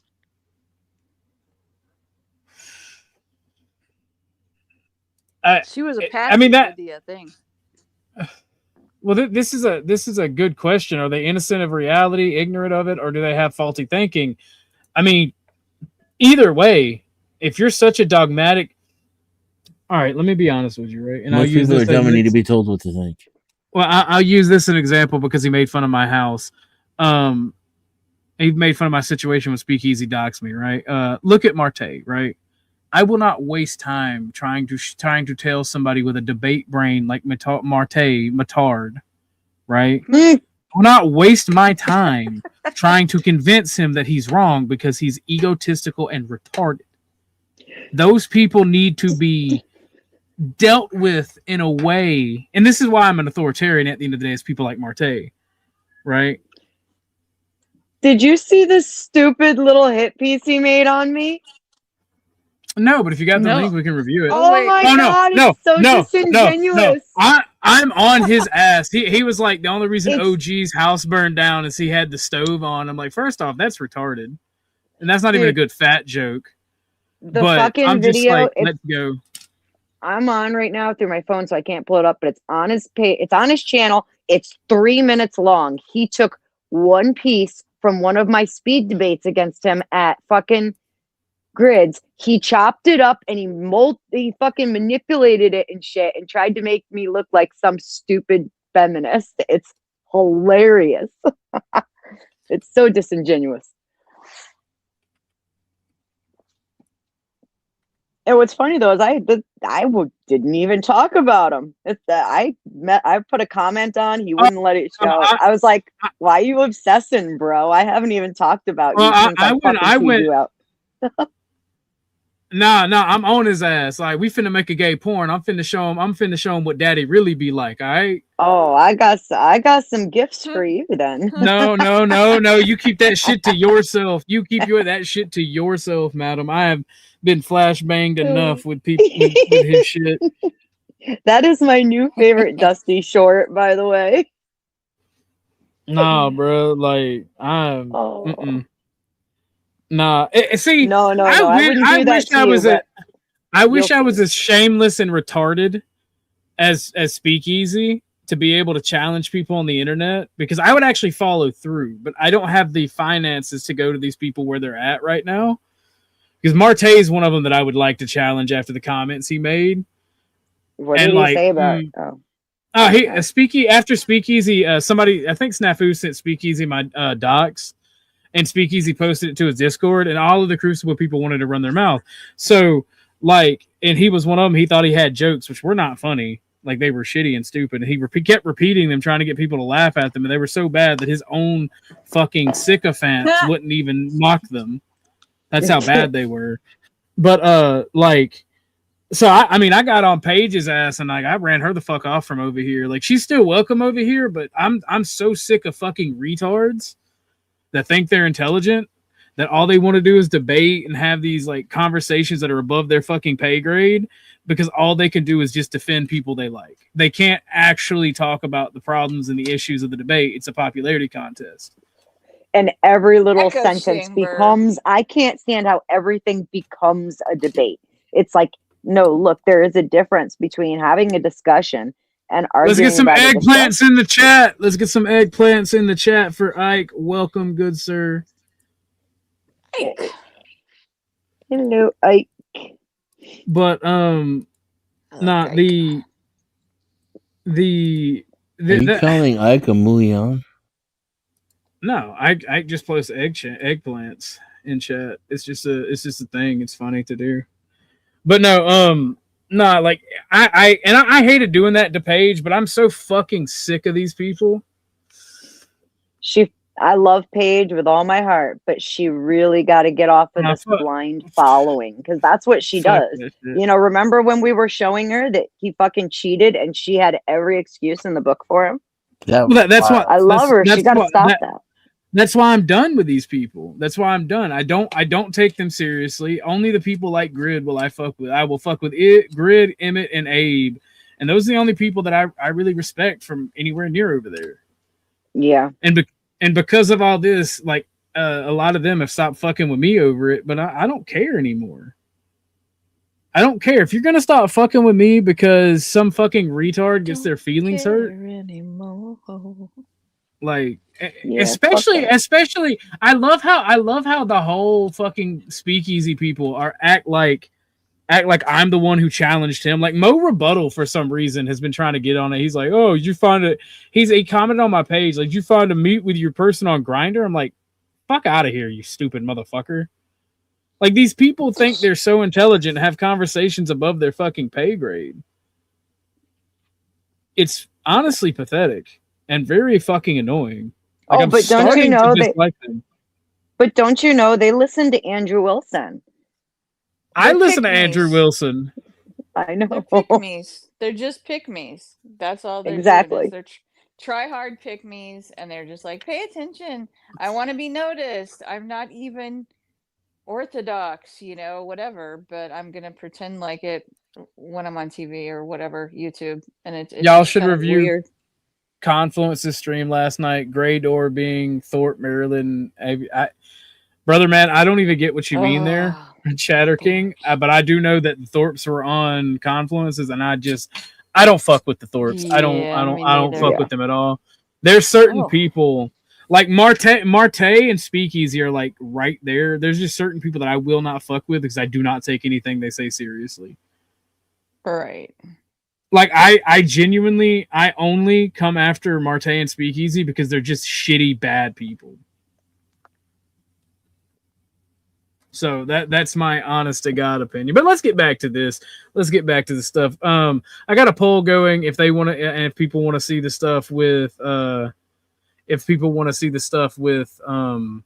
Beth and Marte, and after this video, we'll check and see what the poll says. Barrett talking about what he calls his equal protection bill. Or if somebody wants to see it and wants to negate the poll for $10, we'll go over it.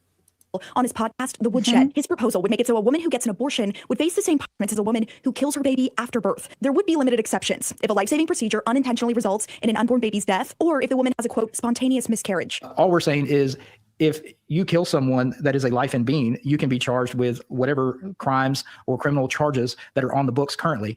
And with equal protection for unborn, that means if you kill a child in the womb, you should be subject to the same penalties or same charges. Despite Tennessee's... I mean, if you're a man and you do it, you are already. I'm just saying, ladies, y'all people talk equality all the time. Just saying. Maybe this would be the solution, right? If they start giving babies in the womb the same rights as living people, maybe that is the solution to get this shit cut down. I think people like myself are the solution. I'm going to be real with you. Does anybody truly have a disagreement with the things I said about abortion? Especially the ladies watching. Kind of like the poverty issue, mainly because I think like if you are more Christian leaning, he was born into poverty. So I mean, poverty shouldn't be like the end all be all worst of circumstances, but I also don't think that should be legislated. I mean, it's just an issue that's been around since, you know, JC walked the earth. It's listed in the Didache, or however you say that word, as pharmakia. So I mean, it's not new. It's not new. And so none of the problems. If you actually pay attention, none of the problems we face as society are new. Cloning. This is too complicated of an issue for the state to be involved. Exactly. It needs to be a choice made between a woman and her doctor. And if you're going to legislate it, punishing mothers is archaic and barbaric. You got to go after the medical practitioners. They're the ones who would be really responsible. Or the big corporations that get a lot of money off of it, like Planned Parenthood or something. I mean, there's no reason that there's a 5-story building of just Planned Parenthood. I mean, that's insane.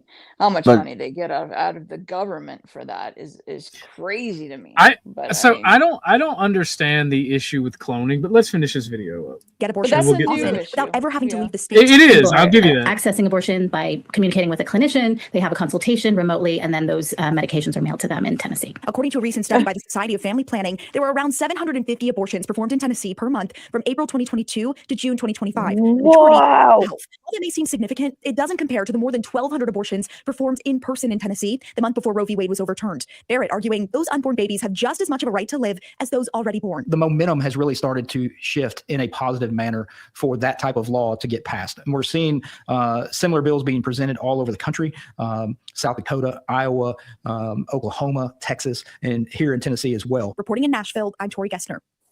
Anti-abortion. 750 in a month. That is outrageous. Well, no. So here's the thing, right? God. Funny enough, you know, one thing that feminists and the red pill community agree on, because they both want to both circumnavigate accountability. They both agree that abortion should be free and legal. That's the funny part. They agree with all the same shit, except for they want to blame men and women differently for the problems. Like if you're a feminist, you want to blame men. If you're a red pillar, you want to blame women. And like here's the funny thing: young people, by and large, male and female, are against abortion. At least everybody I know. Anybody younger than me that I've talked to about this hates the idea of abortion. Yeah. Right? And like especially young men. Because young men are like, dude, over half of my generation doesn't exist because of abortion. Think about that for a minute. Like, yes, I buy into the Christian propaganda with all the little crosses, but those little crosses do literally represent a person that is not with us because of abortion. It is a genocide. And any other situation, it would be labeled a genocide. Agreed. And it's annoying as shit, and it's evil. I do think the conspiracy theorists are right when it's people sacrificing shit to ball or something. I do think there is. I do think that is a tenet to it. I think that is something to do with it. I live out in the middle of nowhere, and there's still too much traffic. Shut the fuck up, Denison! I swear to God. You know what, Denison? You know how you can do your part. It takes like 15 minutes to get through a fucking McDonald's drive-through nowadays. It's fucking ridiculous. Again, I'm going to ask you. I love you to death, but why don't you do your part? Why don't you do your part? I don't have no kids. I did my part. Yeah, but you're in the way. You're part of that traffic. Why don't you do your part to end the traffic? I stopped driving. Okay, then traffic is a non-issue. I don't go into public anymore. Well, then it's a non-issue for you. Souped up hydraulic. Yeah, but if there were less people, then I would go back into public again. Well, no, you're enjoying myself. Well, hey, if you make the choice to not go in public, that's between you and whatchamacallit. It's because there's too many of you people out there. Y'all got your fucking bunch of Karens with your cell phones and your fucking Me Too's and your pigs and your ice and all your shit. And the fucking terrorists running around and... Well, speaking of terrorists, this man, obviously, these people bought hot dogs for the ISIS guys. The parent can't do nothing anymore. ISIS-loving teens who tried to detonate an IED near Gracie Mansion owns a gorgeous $2.25 million home, a sign they seized the American dream after arriving from Afghanistan decades ago, the Post has learned. Alleged bomber Ibrahim Kayumi's family home spans 5,800 square feet with 6 bedrooms and 5 bathrooms in scenic Newtown, Pennsylvania, records show. Police say that Kayumi, who is 19 years old, and his friend Amir Balat, who is 18, traveled from their Bucks County enclave to attend a counter-protest against right-wing nut Jake Lang's anti-Muslim protest outside the mayor's residence. We're gonna make sure my totally not biased. That's crazy. Tommy knows that he's not welcome in New York City. The pair allegedly hurled homemade bombs packed with a volatile explosive favored by international terrorists, known as Mother of Satan, sources have said. Dramatic viral video captured the moment Balat threw an IED as he came up behind a speaker addressing a small crowd outside the Upper East Side mansion.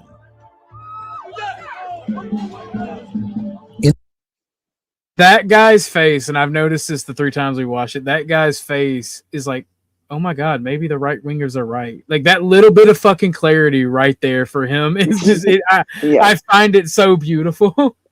I find it so fucking beautiful. In the panic, are we the baddies? Yeah, exactly. And he gets fucked every fucking time I see it. Hold on, we're gonna run this part back. Addressing a small crowd outside the Upper East Side mansion. Like you can see the change in his fucking face, and it's hilarious. In the panic and confusion, Walter Masterson, a comedian and actor who had been speaking to the group, stops talking as photographers fight their way through to capture pictures of the alleged improvised explosive device. Luckily, no injuries were reported. It didn't even go off. The duo were arrested following the alleged That's attempted the attack. thing. Thank God. And NYPD Commissioner Jessica Tisch said the act was being How investigated did 3 as people an act die? of terrorism. I didn't hear They about threw 3 more people than dying. one. I heard him say they threw more than one, so maybe it was a different one that did explode. Look at him. He's like a souped up aubergine or whatever they're called. Balat, whose parents hailed from Turkey and became naturalized U.S. citizens in 2017, where they live in an idyllic 3,200 square foot house worth $6. What is up? What is up with all these fucking rich Middle Easterners coming over here and supporting terrorism and or socialism or communism? I don't fucking get it. Do you know what it requires for a person to get into the U.S.? Just for a tourist visa, you have to have $15,000, or at least the equivalent of $15,000 in cash in your bank account at the moment you go in for an interview. And yes, they check. Yeah, you're not going to be poor and just walk into the country. Well, it's their educated class that wants to kill us, though. That is a fact. Usually it's the dumbass class just wants the job, right? But we're throwing them out. Well, their educated class are the ones that supported ISIS in their homelands as well. Right. It wasn't the poor dirt farmers. It was literally most of ISIS. Yeah, most of the ISIS class, like most of the people that supported ISIS, Hamas, Hezbollah, all these quote unquote terrorist groups, they are various members, middle class and like upper class young people, and it's like the whole belief that the people that support terrorism are dumb religious fundamentalists. It's retarded and it's severe at underestimating your enemy, and that's one of the reasons I don't look for it. Was an engineer himself. They would be fundamentalists if they're going to act on it, right? And they would be religious. And his family is rich as fuck. They were flown out right before 9/11 too, weren't they? Yeah. The Bushes made way for him because they're very tight with the oil family. What is it? Well, you know they hate they hate us for our freedoms, right? Our own elites hate us for our freedoms too, though. Damn. Kitty mic drop. Damn, that is crazy. Just saying. Look, all I'm saying is join with me, and we will lead a revolution that will change the world by peaceful means, of course. Your new empire. OG, you were meant to save the Republic, not plunge it into darkness. Yeah, I'd be on your side if it wasn't for the whole corporatist thing, right? Like I got to draw a line somewhere, and that's that one thing I can't seem to bend on too much. Wrong one. Hold on, wrong one. Let's see. Damn it, it's not on here anymore. To be fair, I used to have that video where it's like, I love democracy. I join your side, OG, but I really like the whole corporatism. Like I really like it. Well, I have a better solution to corporatism. Yeah, it's not going to work in my favor, right? You fucking with my wallet. Nigga, it don't. Well, you don't pretend like your wallet's all that invested into corporatism either, motherfucker. It is. Don't even. Actually, two of my. Well, it depends on how you're defining corporatism, right? But yeah, it would be two of my businesses are based on it. They're just no longer U.S. based. Dicks. That's state problem though. That's state taxation. I can't really throw that on the country. It's just New York State sucks, and the option with Texas. Speaking of your wallet, well, hit a nigga with some donations there, money. Hit a nigga with some donations there, money bags. All right. This guy is over here fucking eating lemongrass stew. I am actually eating lemongrass stew. That is not a fucking exaggerated bullshit, right? Like I really am eating a lot of fucking grass in a goddamn bowl of water. Fucking hate it. U.S. intercepted secret messages activating all Iran sleeper cells. I mean, I wouldn't doubt it, and I wouldn't doubt that. Yeah. There were. Let's get it on. This one was associated with Daesh, but what's that one guy? I think was on the news last week. He was associated with the IRGC. Sorry. Was there any truth to all the DOG wiping like 6 million Epstein files or something amidst our war with Iran? Yeah, I have no Have fucking they disappeared? Look, all I'm saying is the Iranians already won the propaganda effort because they were caught hacking into banks trying to wipe people's credit scores. That's all I'm saying. Like, they're gonna be seen as liberators, not conquerors. Keep fucking around, Trump. That's all I'm saying. That's all I'm saying, brother. Like, Yeah, after COVID hit, I got a lot of debt. I gotta just wipe that shit right out. Thanks, Iran. if Iranian, Russian, and Chinese hackers start like wiping out student loans and fucking and credit card debt and mortgages, bruh, they're gonna be like the fucking Middle Eastern guys. I'm gonna see if I can do an accent. Hold on, it's been a while since I did a Middle Eastern accent. No, I can only do Indian. I can't even think about how to do a Middle Eastern accent. I haven't done accents in a while. Either way, they're going to be seen as like brown, Asian, and Russian Billy the Kid, bro. Because that's what Billy the Kid did, and he's a fucking folk hero to this day. Like, the corporations, the corporate fascist state that we have, which is objectively the worst type of fascism. Like, even I, the fascist, is saying, don't do that. Don't do that fascism. That's bad fascism. That's brother, type shit. Like, if they started wiping out debt for people, like people would probably riot if they bombed Iran or Russia or China. Just want to point out, right? Like, there's zero chance that your account can, or like a bank can get hacked and your records are going to get reduced, right? Like they can't do that actually, because banks are actually mandated by law to keep hard code records.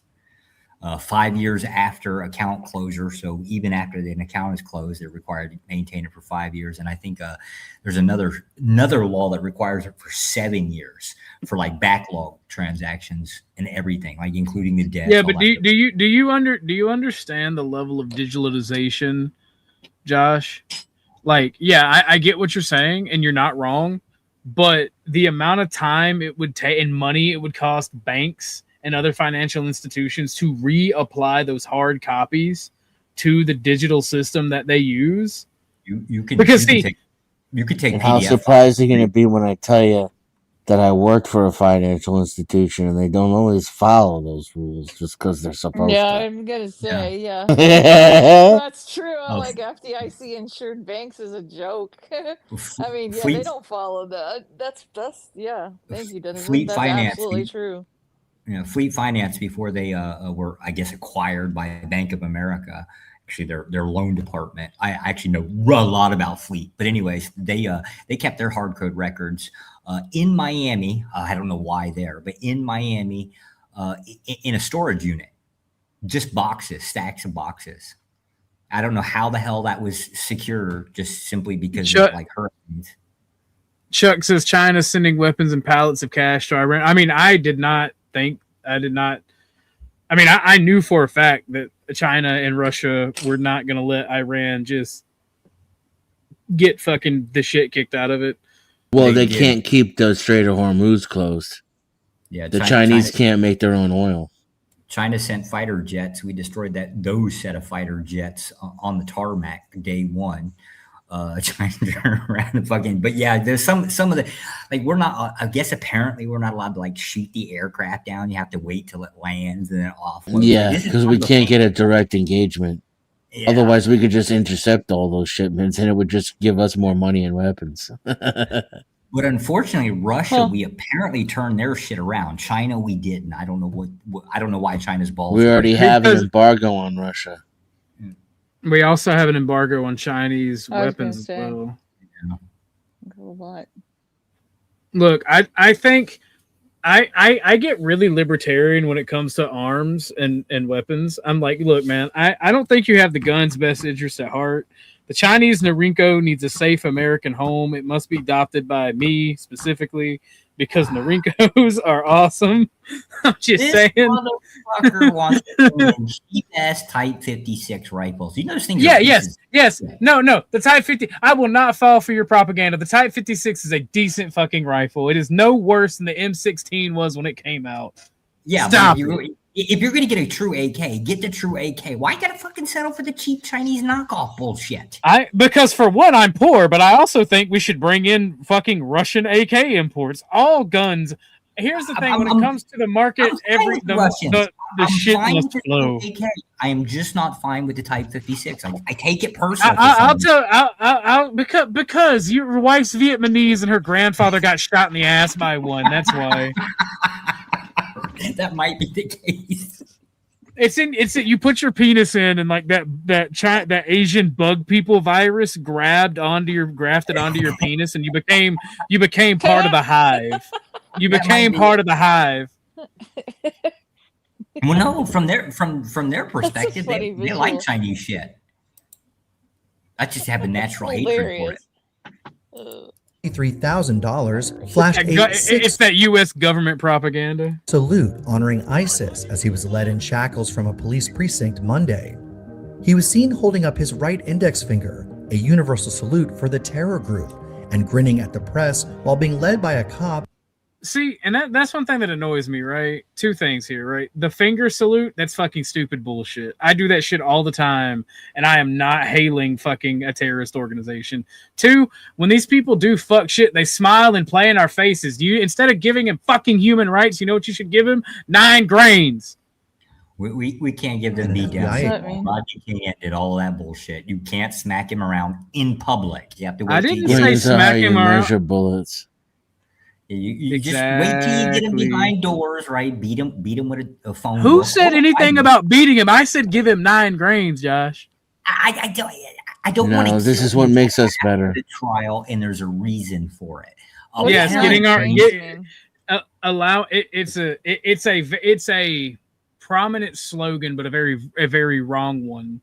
It means give them a bullet. It dates back to bad English translation. Oh, 40% I thought you meant it would be like Monsanto's or something. No, Dennison caught on. Grains are how they measure bullets.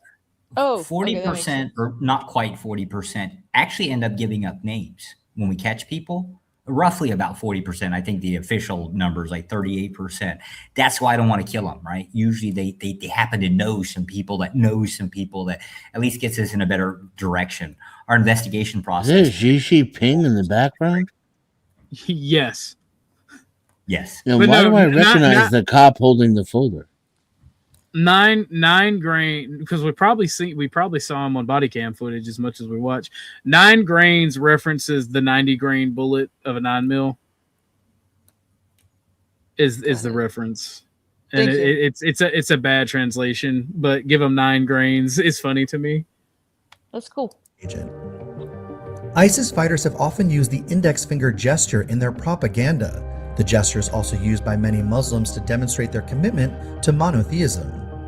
Law enforcement sources told the Post that one of 2 suspects used the Arabic expression. If Christians acted this way, there'd be a lot less.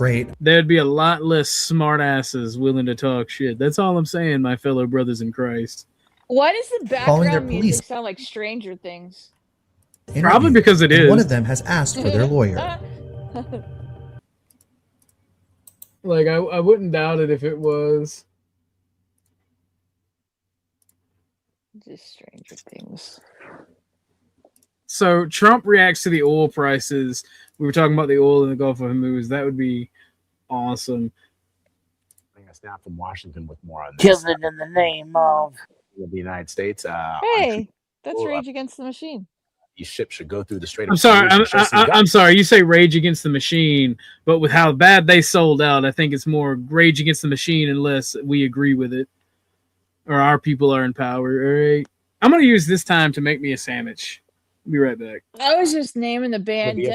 They have no navy. We sunk all their ships. Of course, this, as the price of oil is now more than $100 a barrel. The war is raging on. The president's approval rating, meanwhile, is on the downward trend. And I guess the question, of course, is what is the public perception of the war as we head into the midterms? Although they say that it may not last that long, it's really hard to know in this fog of war. Vlad, they're definitely trying to put out that message that it's a temporary blip, the higher gas prices, but it's likely not going to have a great impact on the polling. The president's own disapproval rating was around 59%, and that was before the war. And a CBS News poll from earlier this month found that Americans already disapproved of the military action against Iran. And gas prices were one of the few economic highlights that President Trump liked to cite when he was talking about the economy in the second term. It was a campaign promise from him in 2024 to lower gas prices. And even then, numbers on his handling of the economy showed real trouble for his party going into the midterms. The White House has tried to say that the spike is temporary. The president, as you mentioned, called it a, quote, small price to pay. And in a reaction to oil today reaching over $100 a barrel, a White House spokesperson said they are in, quote, constant coordination with the relevant agencies on this. They said that there is a game plan to keep energy markets stable, that they offered no further details on that, and said they would continue to review all credible options. We know there have been asks from Congress and others for the administration to tap into the U.S. Strategic Petroleum Reserve, but Trump on Saturday, speaking to reporters, and Energy Secretary Chris Wright on Face the Nation yesterday, seemed to pour cold water on that. So this will be a challenge for the administration going into, however long this conflict with Iran lasts, and is something that is expected to shape the president's thinking, especially when you get into further And when the prices don't come down, to be like, voters showing up in I don't even pay attention to the prices. A lot to keep track of. Different members of the administration are speaking out about the war. We had Pete Hegseth on 60 Minutes, Marco Rubio making comments today. The president, of course, on Truth Social. What is the latest that you think we need to know about what the administration has been saying about this war? I'll start with some of the remarks from President Trump over the weekend, where he said the decision to end the war will be a mutual decision that is made with Israeli Prime Minister Benjamin Netanyahu. He also said last night he was not happy about the selection of the former Supreme Leader's son, 56-year-old Mujtaba Khamenei, to serve as Iran's Supreme Leader. We know that President Trump has said that he would like to be personally involved in selecting the next Supreme Leader, and he's showing there that he's not happy with the latest choice. And you mentioned that 60 Minutes interview with Secretary Hegseth, where he maintained that U.S. boots on the ground remains an option for America. And he was also asked exactly what Trump meant when he said that the war will end when there is, quote, unconditional surrender from Iran. Here's what Hegseth told our colleague, Major Garrett. What does that look like? Unconditional surrender? How will you know it's real? It means we're fighting to win. It means we set the terms. We'll know when they're not capable of fighting. There'll be a point where they'll have no choice but to do that. Whether they know it or not, they will be combat ineffective. They will surrender. Now, the president also told CBS News' Robert Costa on Saturday night that he couldn't care less about warnings from the head of Iran's Supreme National Security Council, who said that Trump must, quote, pay the price for the killing of Iran's supreme leader. He also voiced confidence in the military operation so far and said that targets in Iran could expand. And Aaron, something we've been talking about a lot this morning, that there's renewed and as it should be attention on, given the investigation, is the girls' school that was hit in Iran. A new government assessment found that the U.S. is likely responsible for that attack. What do we know? Yeah, this is the bombing of the school in southern Iran that killed 168 people, including at least 50 schoolgirls between the ages of 7 and 12. And sources tell CBS News a preliminary U.S. assessment said they did not intentionally target the school and may have hit it in error due to the use of dated intelligence that said the area was part of an Iranian military. Dennison, oh my God, it's happening. It's happening, Dennison, it's happening. I'm old enough to remember when Western media told me that Iran didn't have educated women or girls. How did you hit an all-girls school? Oh my God, that hurt so bad. Oh, it's happening. Does that mean I'm getting old? Is that what being old feels all like? girls, hang on, all girls are only educated to a certain point. And they feel, I think it's what, a 6th or 7th grade level, and they think that after that it's unnecessary. It's more about domestic stuff. In those areas, it's actually more equal distribution of professions because it's economically expedient. Like what happens is that when you create wealth, you actually create the opportunity for women to make actual economic choices, and they usually choose to opt out. They rather do shit on the side, be in supportive roles that don't make a lot of money and not be in highly academic or fields that require a lot of education or training. And that's why in places like Iraq, doctors, engineers, lawyers are split like 50-50. In places like Finland, it's not even close. Like almost all the nurses are women, almost all the engineers are men. Well, I'm just going by what I could swear to God they had said was that if somebody's on a laptop and wouldn't mind looking it up, I'd be interested, because I know once upon a time, you're right, OG. I'm old enough to remember when they said women were not educated there. I'm feeling woozy. Oh man, if that's what old age feels like, I don't want that. Oh God. I would be interested in looking it up. Yeah, for starters, the question would have to be where, right? Denison's actually the correlation's probably more closer to than that. But Iran would be, like, if you're talking specifically about Iran, they're actually quite a bit higher. There's some limitations. Like, I think women were barred from, and I guess 10 years ago, they were barred from like engineering and stuff like that. But generally speaking, their educational output within the STEM fields is roughly around 70%. Yeah, that's very cool. Over 50% of university students are women, and over 70% are in engineering and sciences. Yeah, I can't speak to like the quality of it. It's been, I think, 2013, 2014. Wait, you mean to tell me that Muslim countries where they restrict women have higher women in STEM fields? Well, Yes. see, it's a little bit different too, right? If you're comparing Iran to, say, like Pakistan, right? There's very fucking stark differences, right? But I think the correlation that Denison's pointing out is probably a better metric to use. Because what it comes down to is, in those societies, women have to work. They have to make that much money. Hey, OG, nothing but love. I gotta drop. My kiddo needs me. Awesome. Thank you for coming. If I'm done with him quick, I'll be back. Thanks for having me. Much love. Installation. Sources also said that Israel's military was not operating in this area.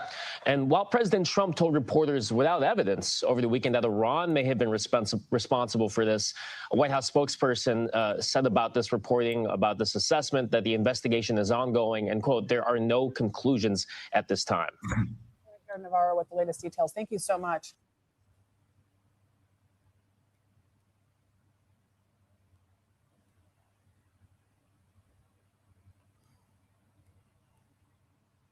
Oh man, see this. We're getting to the Epstein files. Ahimsa asked, "Is the DOJ deleting Epstein files?" Yes, the answer is yes. From California.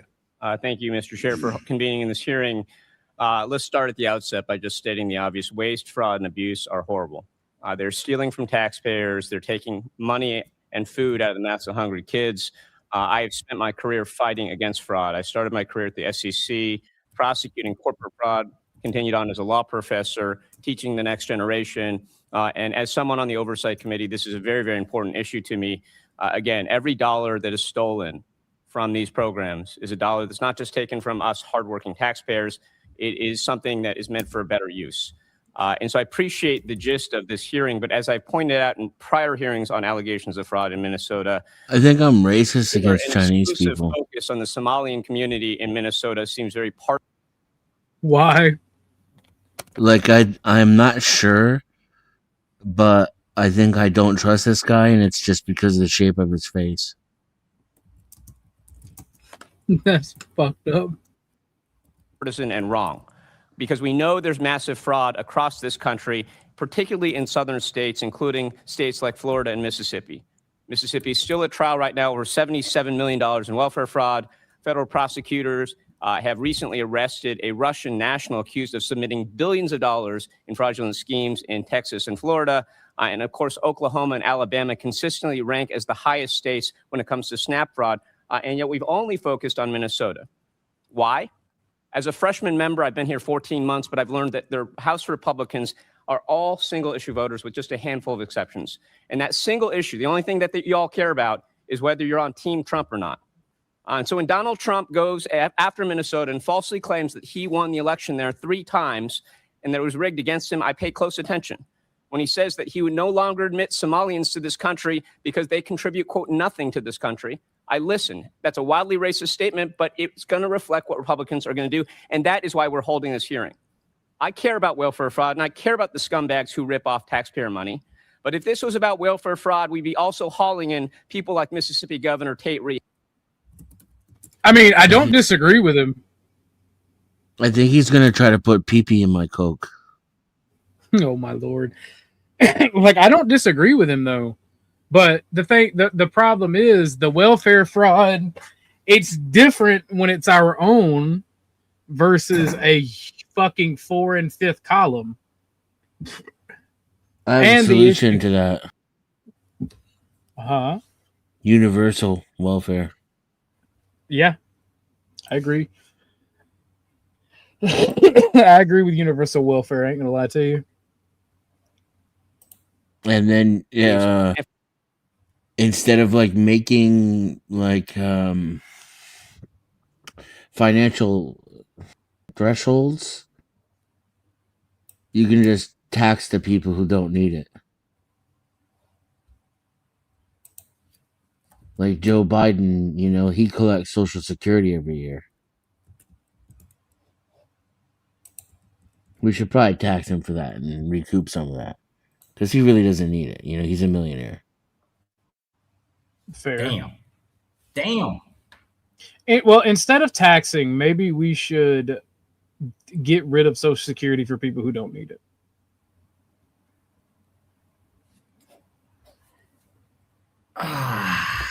God.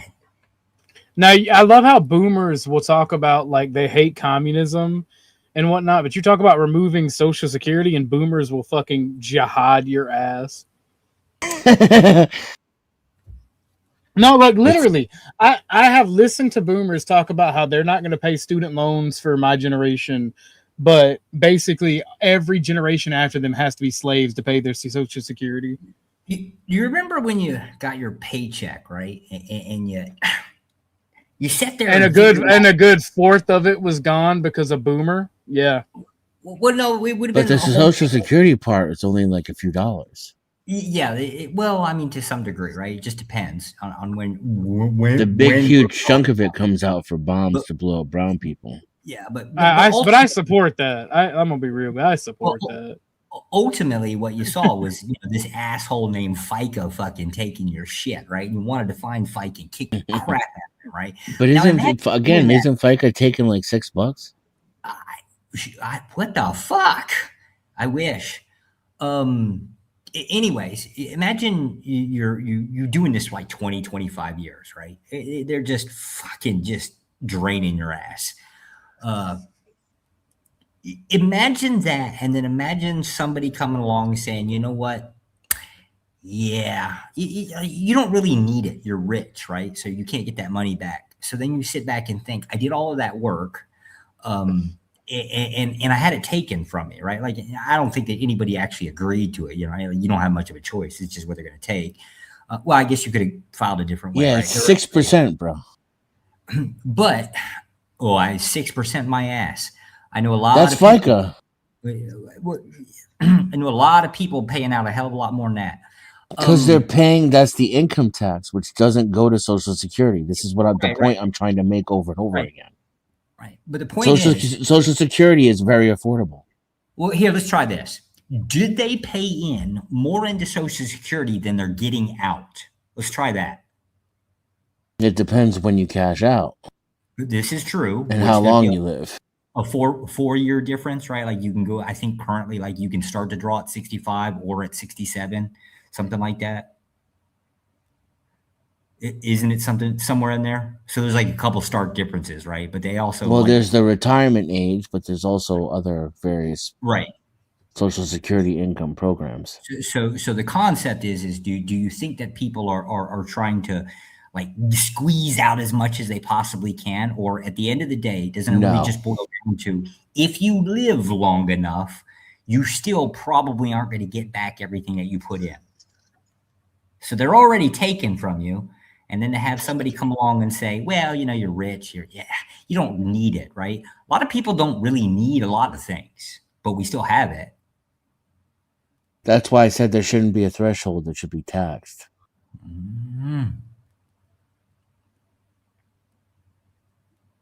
I don't know. I don't think I want to pick on the old people too much. Kind of leave them alone, let them do their thing. Rich millionaires? Fuck yes, including the rich millionaires. Okay, Especially, well, we disagree. Joe Biden has plenty of fucking money. He can afford to kick up a few dollars. I'd be surprised if Joe Biden had filed his own taxes, like if he was even capable of filing his own taxes like the last 20 years. What difference does that have to do with anything? Because it doesn't generally matter. I kind of have like a hands-off. What do you mean it doesn't matter? What does who filed the taxes have to do with whether or not he can afford it? Earn his. Okay, he's a millionaire, right? Do you think he didn't earn it? Of course not. He didn't earn it. Got it. Okay, so money just falls out of trees now. Do drug dealers earn their money? Yes, technically speaking. Okay, what about thieves? I guess if they're doing like home invasions, right? Like where they're actually going into the homes, right? Like I would. Then Joe Biden earned his money. Do thieves have to pay taxes on their income? No, they don't. I know prostitutes are required to legally, even if it's illegal income. Well, so are thieves technically. I think so. Like maybe, right? They just get away with not paying it because they don't report it. Yeah. So if thieves are working for their money, then yes, Joe Biden earned it. Then Joe Biden earned it. So you think Biden stole his money? Who did he steal his money from? He's a corrupt politician. Aren't all politicians corrupt by definition? No, not by definition. Have you ever met an honest politician? Have you ever heard of one? No. Does that undermine my point at all? Yeah, by definition, they're all fucking corrupt bastards, right? Yet not by definition. By practice. By practice, they're all corrupt. What does that have to do with what I'm saying? So they weren't corrupt. Okay. So they weren't corrupt when they were campaigning, right? But the moment that they, I guess, put the title on. No, Biden definitely was corrupt when he was campaigning. He was a liar then too. Most corrupt. You got to be corrupt to get into politics usually. Okay. Well, so then by definition, again, they corrupt, right? But at not the by definition. So just hate on the politicians. What are you talking about? Hate. They still do a job. Okay, so what? What are you talking about? They didn't earn their income. What are you arguing against? I'm saying Joe Biden should be taxed on his Social Security income. What the fuck are you arguing? Want them left alone. Want most of the old people left alone, regardless whether it's a old nasty politician that we dislike or whatever, right? No, he has too much money. He can kick up a few dollars. Yeah, he'll be all right. I'm not on the whole like jumping on the taxing the rich bandwagon. I can't do it. That's not what welfare is for. Welfare is not to help rich old people be that much richer. Social Security is a welfare system? Yes. Damn.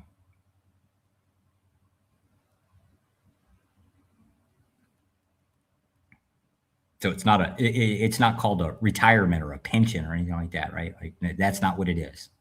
That's different. That's kind of what it is, or that's what sure as hell what it used to be. I mean, we got a hell of a lot more options now than from when he started. Or at least I'm assuming. I'm not that old, but.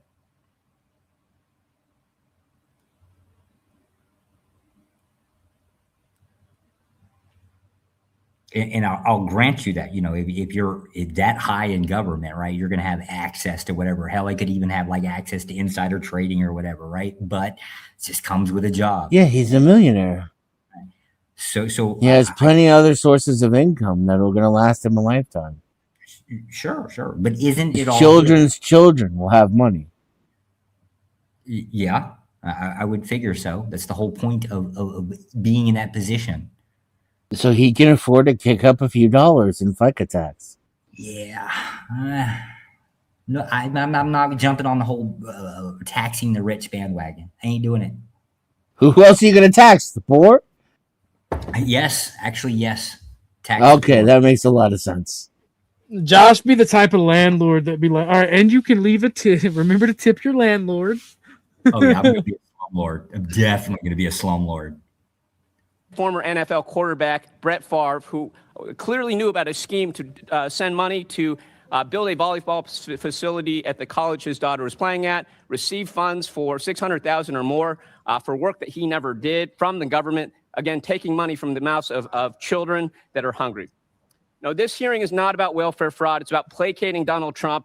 This committee is holding this hearing for the same reasons that it's ignoring the massive corruption we know that Donald Trump is engaged in his family, soliciting bribes from foreign governments and private companies in exchange for regulatory favor, for the same reason that Republicans are protecting pedophiles right now and that the DOJ is right now actively deleting Epstein files while we're at war with Iran.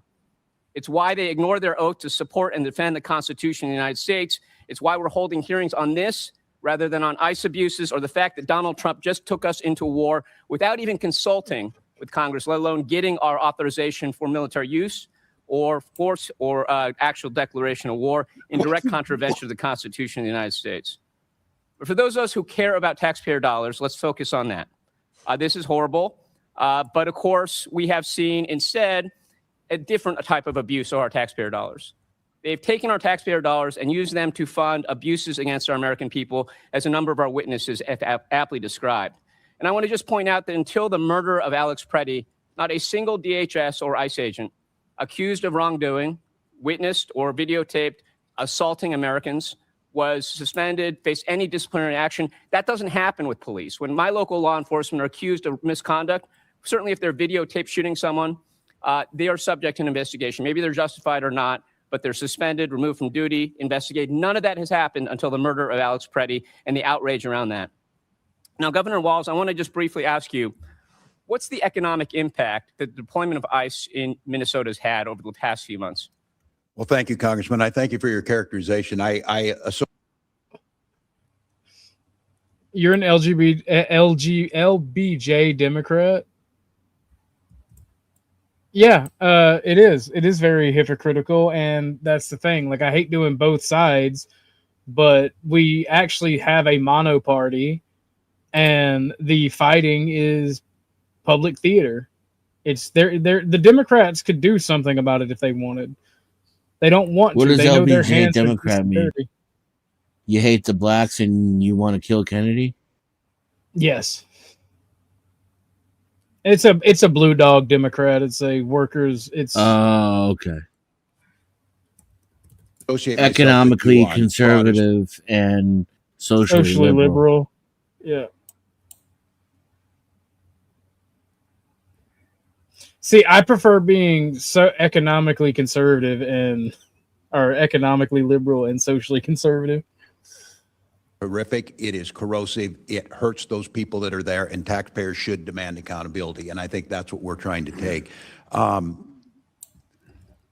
The issue can again. What's the economic impact? I know business. Look, for us, we just had our economic numbers, and I would tell people that we have to balance the budget every year. Minnesota is strongly, we're AAA bond rated. That shows up good. It doesn't account for what happened over the last 3 months. And by estimates, the city of Minneapolis estimates they lost $200 million alone. And I remind people, you saw pictures of Minneapolis. This happened across the state. Near my hometown of Mankato, Minnesota, in St. Peter, we saw a woman that was pulled over at gunpoint. See, my issue with the whole Minneapolis like fraud thing, right, is you expect me to believe people from a country with the lowest IQ pulled this off themselves? I mean, I'm gonna be real. When you look into some of the political donations from some of the people that are accused of these fraud crimes, they all go one way. They all go to Democrats. And all I'm saying is it was a back scratching scheme. It wasn't just fraud. It wasn't just welfare fraud. It was literally a scheme in which the Democratic Party or the Democrats got money for their campaign as well as enriching themselves while defrauding taxpayers. And they had a patsy that would go down and go down legally for it. I'm just saying. And they were appropriating the money at the same time. That's the beautiful part of it. they pass the legislation and appropriate the money that gets stolen and then contributed right back into their campaign. Come on now. Come on now. America, baby. Like, and Republicans would do the same thing if they could get away with it. Citizen, the chilling effect it had, businesses going under, especially immigrant-owned businesses, people who are here legally, citizens. I mean, personally, I wish they would contribute to the Cashapp, the Super Chat, or the GoFundMe personally. But starting businesses were shut down. I'm just going to reclaim my time to make one final point here. I was at Minneapolis, had the chance to meet with you and others. I also met with a number of local police chiefs. And one of the things they told me, first, this is not the first time ICE has operated in Minnesota. But in the past, what is different about this time is that they did not coordinate. They did not tell anyone. And that resulted in a lot of 911 calls, because when you see masked men jumping out of vans, pulling people out, assaulting them, punching them in the head, as happens all the time with ICE agents. And by the way, that's not a matter of training. It's a matter of picking people who are predisposed to violence. That costs our local police quite a lot of money. It's one of the reasons I'm going to be introducing the Recoup Act so that local jurisdictions. I mean, ICE is definitely doing that. I'm just going to be honest. The ICE is definitely doing that. Are repaid for the funds that they expend due to ICE misconduct. With that, I yield back. Gentlemen, yields back. Before I recognize Ms. Boebert.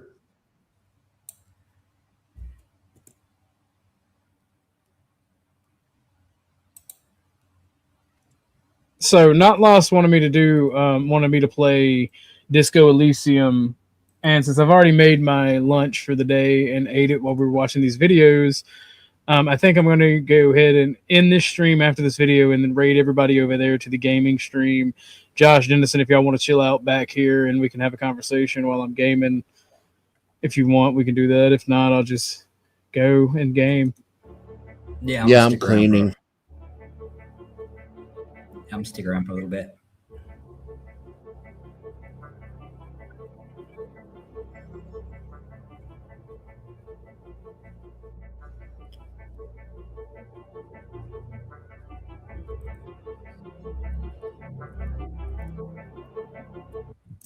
Yeah, I can't even watch this one. I can't even watch this one. I don't like talking about the death of children.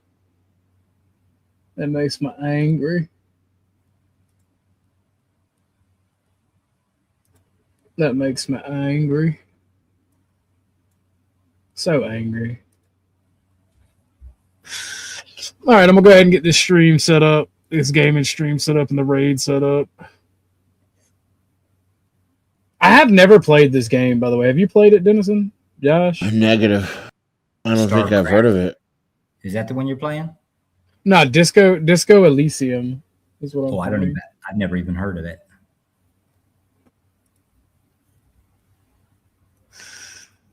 By the way, Josh, recommended by a commie.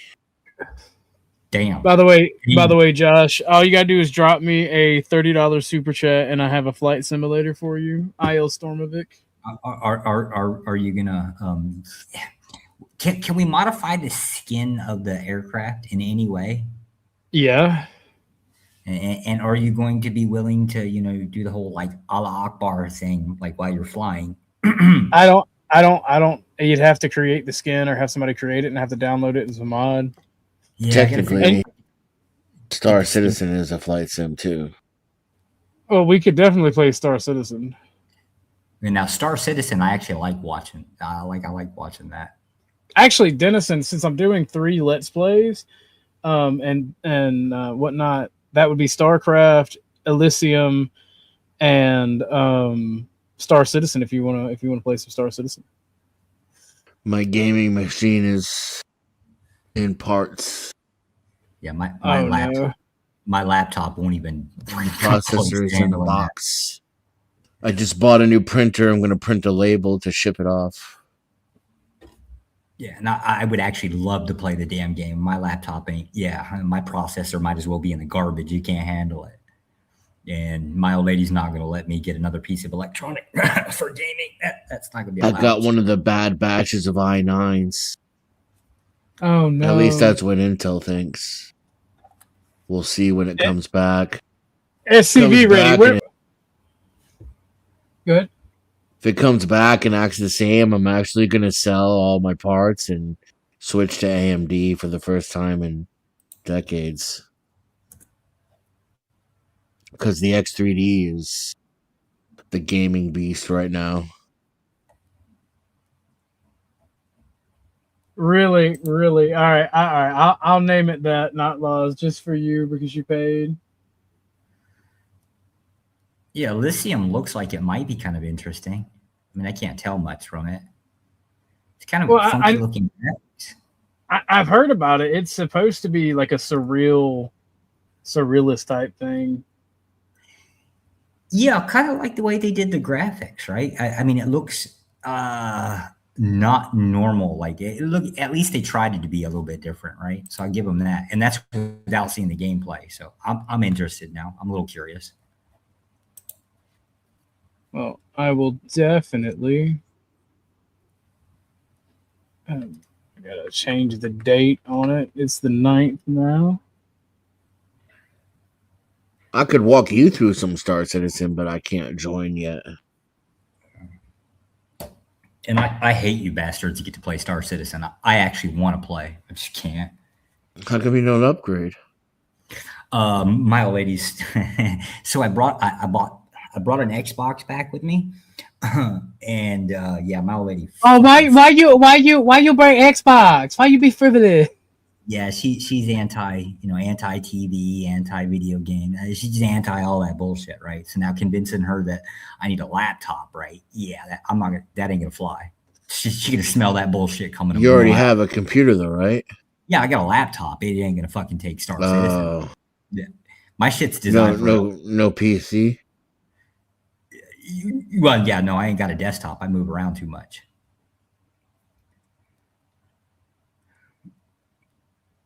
Because I was going to say, if you have a PC, you can hide anything you want inside of it. Oh, yeah, yeah. But a laptop, right? Like, yeah, fuck. I can't. Like, I have to go in and get another one, right? And then I have to actually explain why I need another one that isn't broken. And I know that because my old lady, like, every once in a while, I'll look over my shoulder and see me writing code on something. So, yeah, I can't lie my way through it. But like, look. That's where you look her in the face and go, look here, Ling Ling. I am the penis in the relationship. All right. Serious. I do what I don't understand how y'all can live like that. Because within this culture, specifically within Asian culture, most of the economics, or at least like most of the household spending, is actually controlled through the woman. Sure, I get it, but I'm a man. I'm making all the money. I want something. I'm gonna buy it. This was agreed upon prior to marriage. I see. Okay, bro, it's called lying, right? Yeah, I get busted quite well with my old lady when it comes down to that.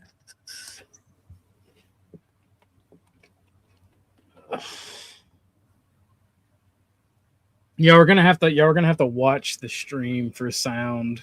Actually, I don't know if I'm live. It might not echo. Actually, so never mind. I can mute up. Oh no, it'll echo for all of us on stream. I can help you with that. I would appreciate that. We can do that after I stream some of this.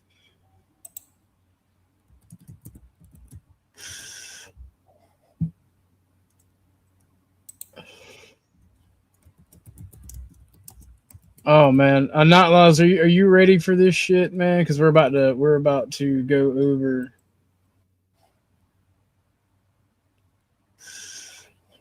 We're about to go over for sure, for real.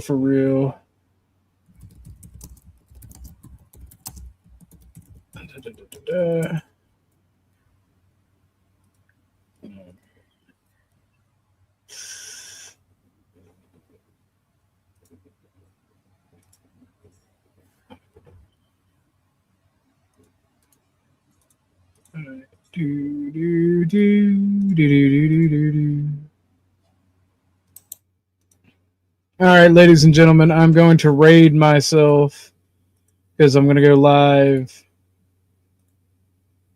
over here. I'm gonna raid myself to this Vitia game.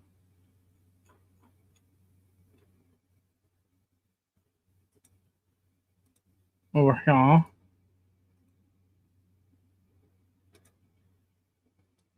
So that took forever for it to load up, by the way, not lost.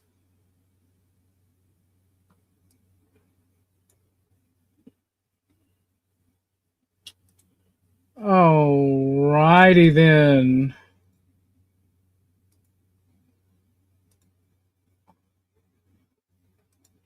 We are officially live on the Vitio game.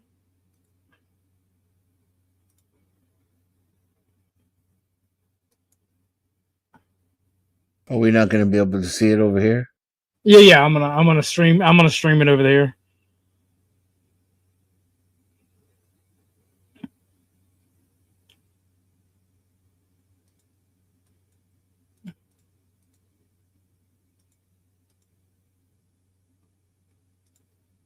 Alrighty then. So, okay, everything is going good. So we're going to go ahead and end over here. You guys enjoy it.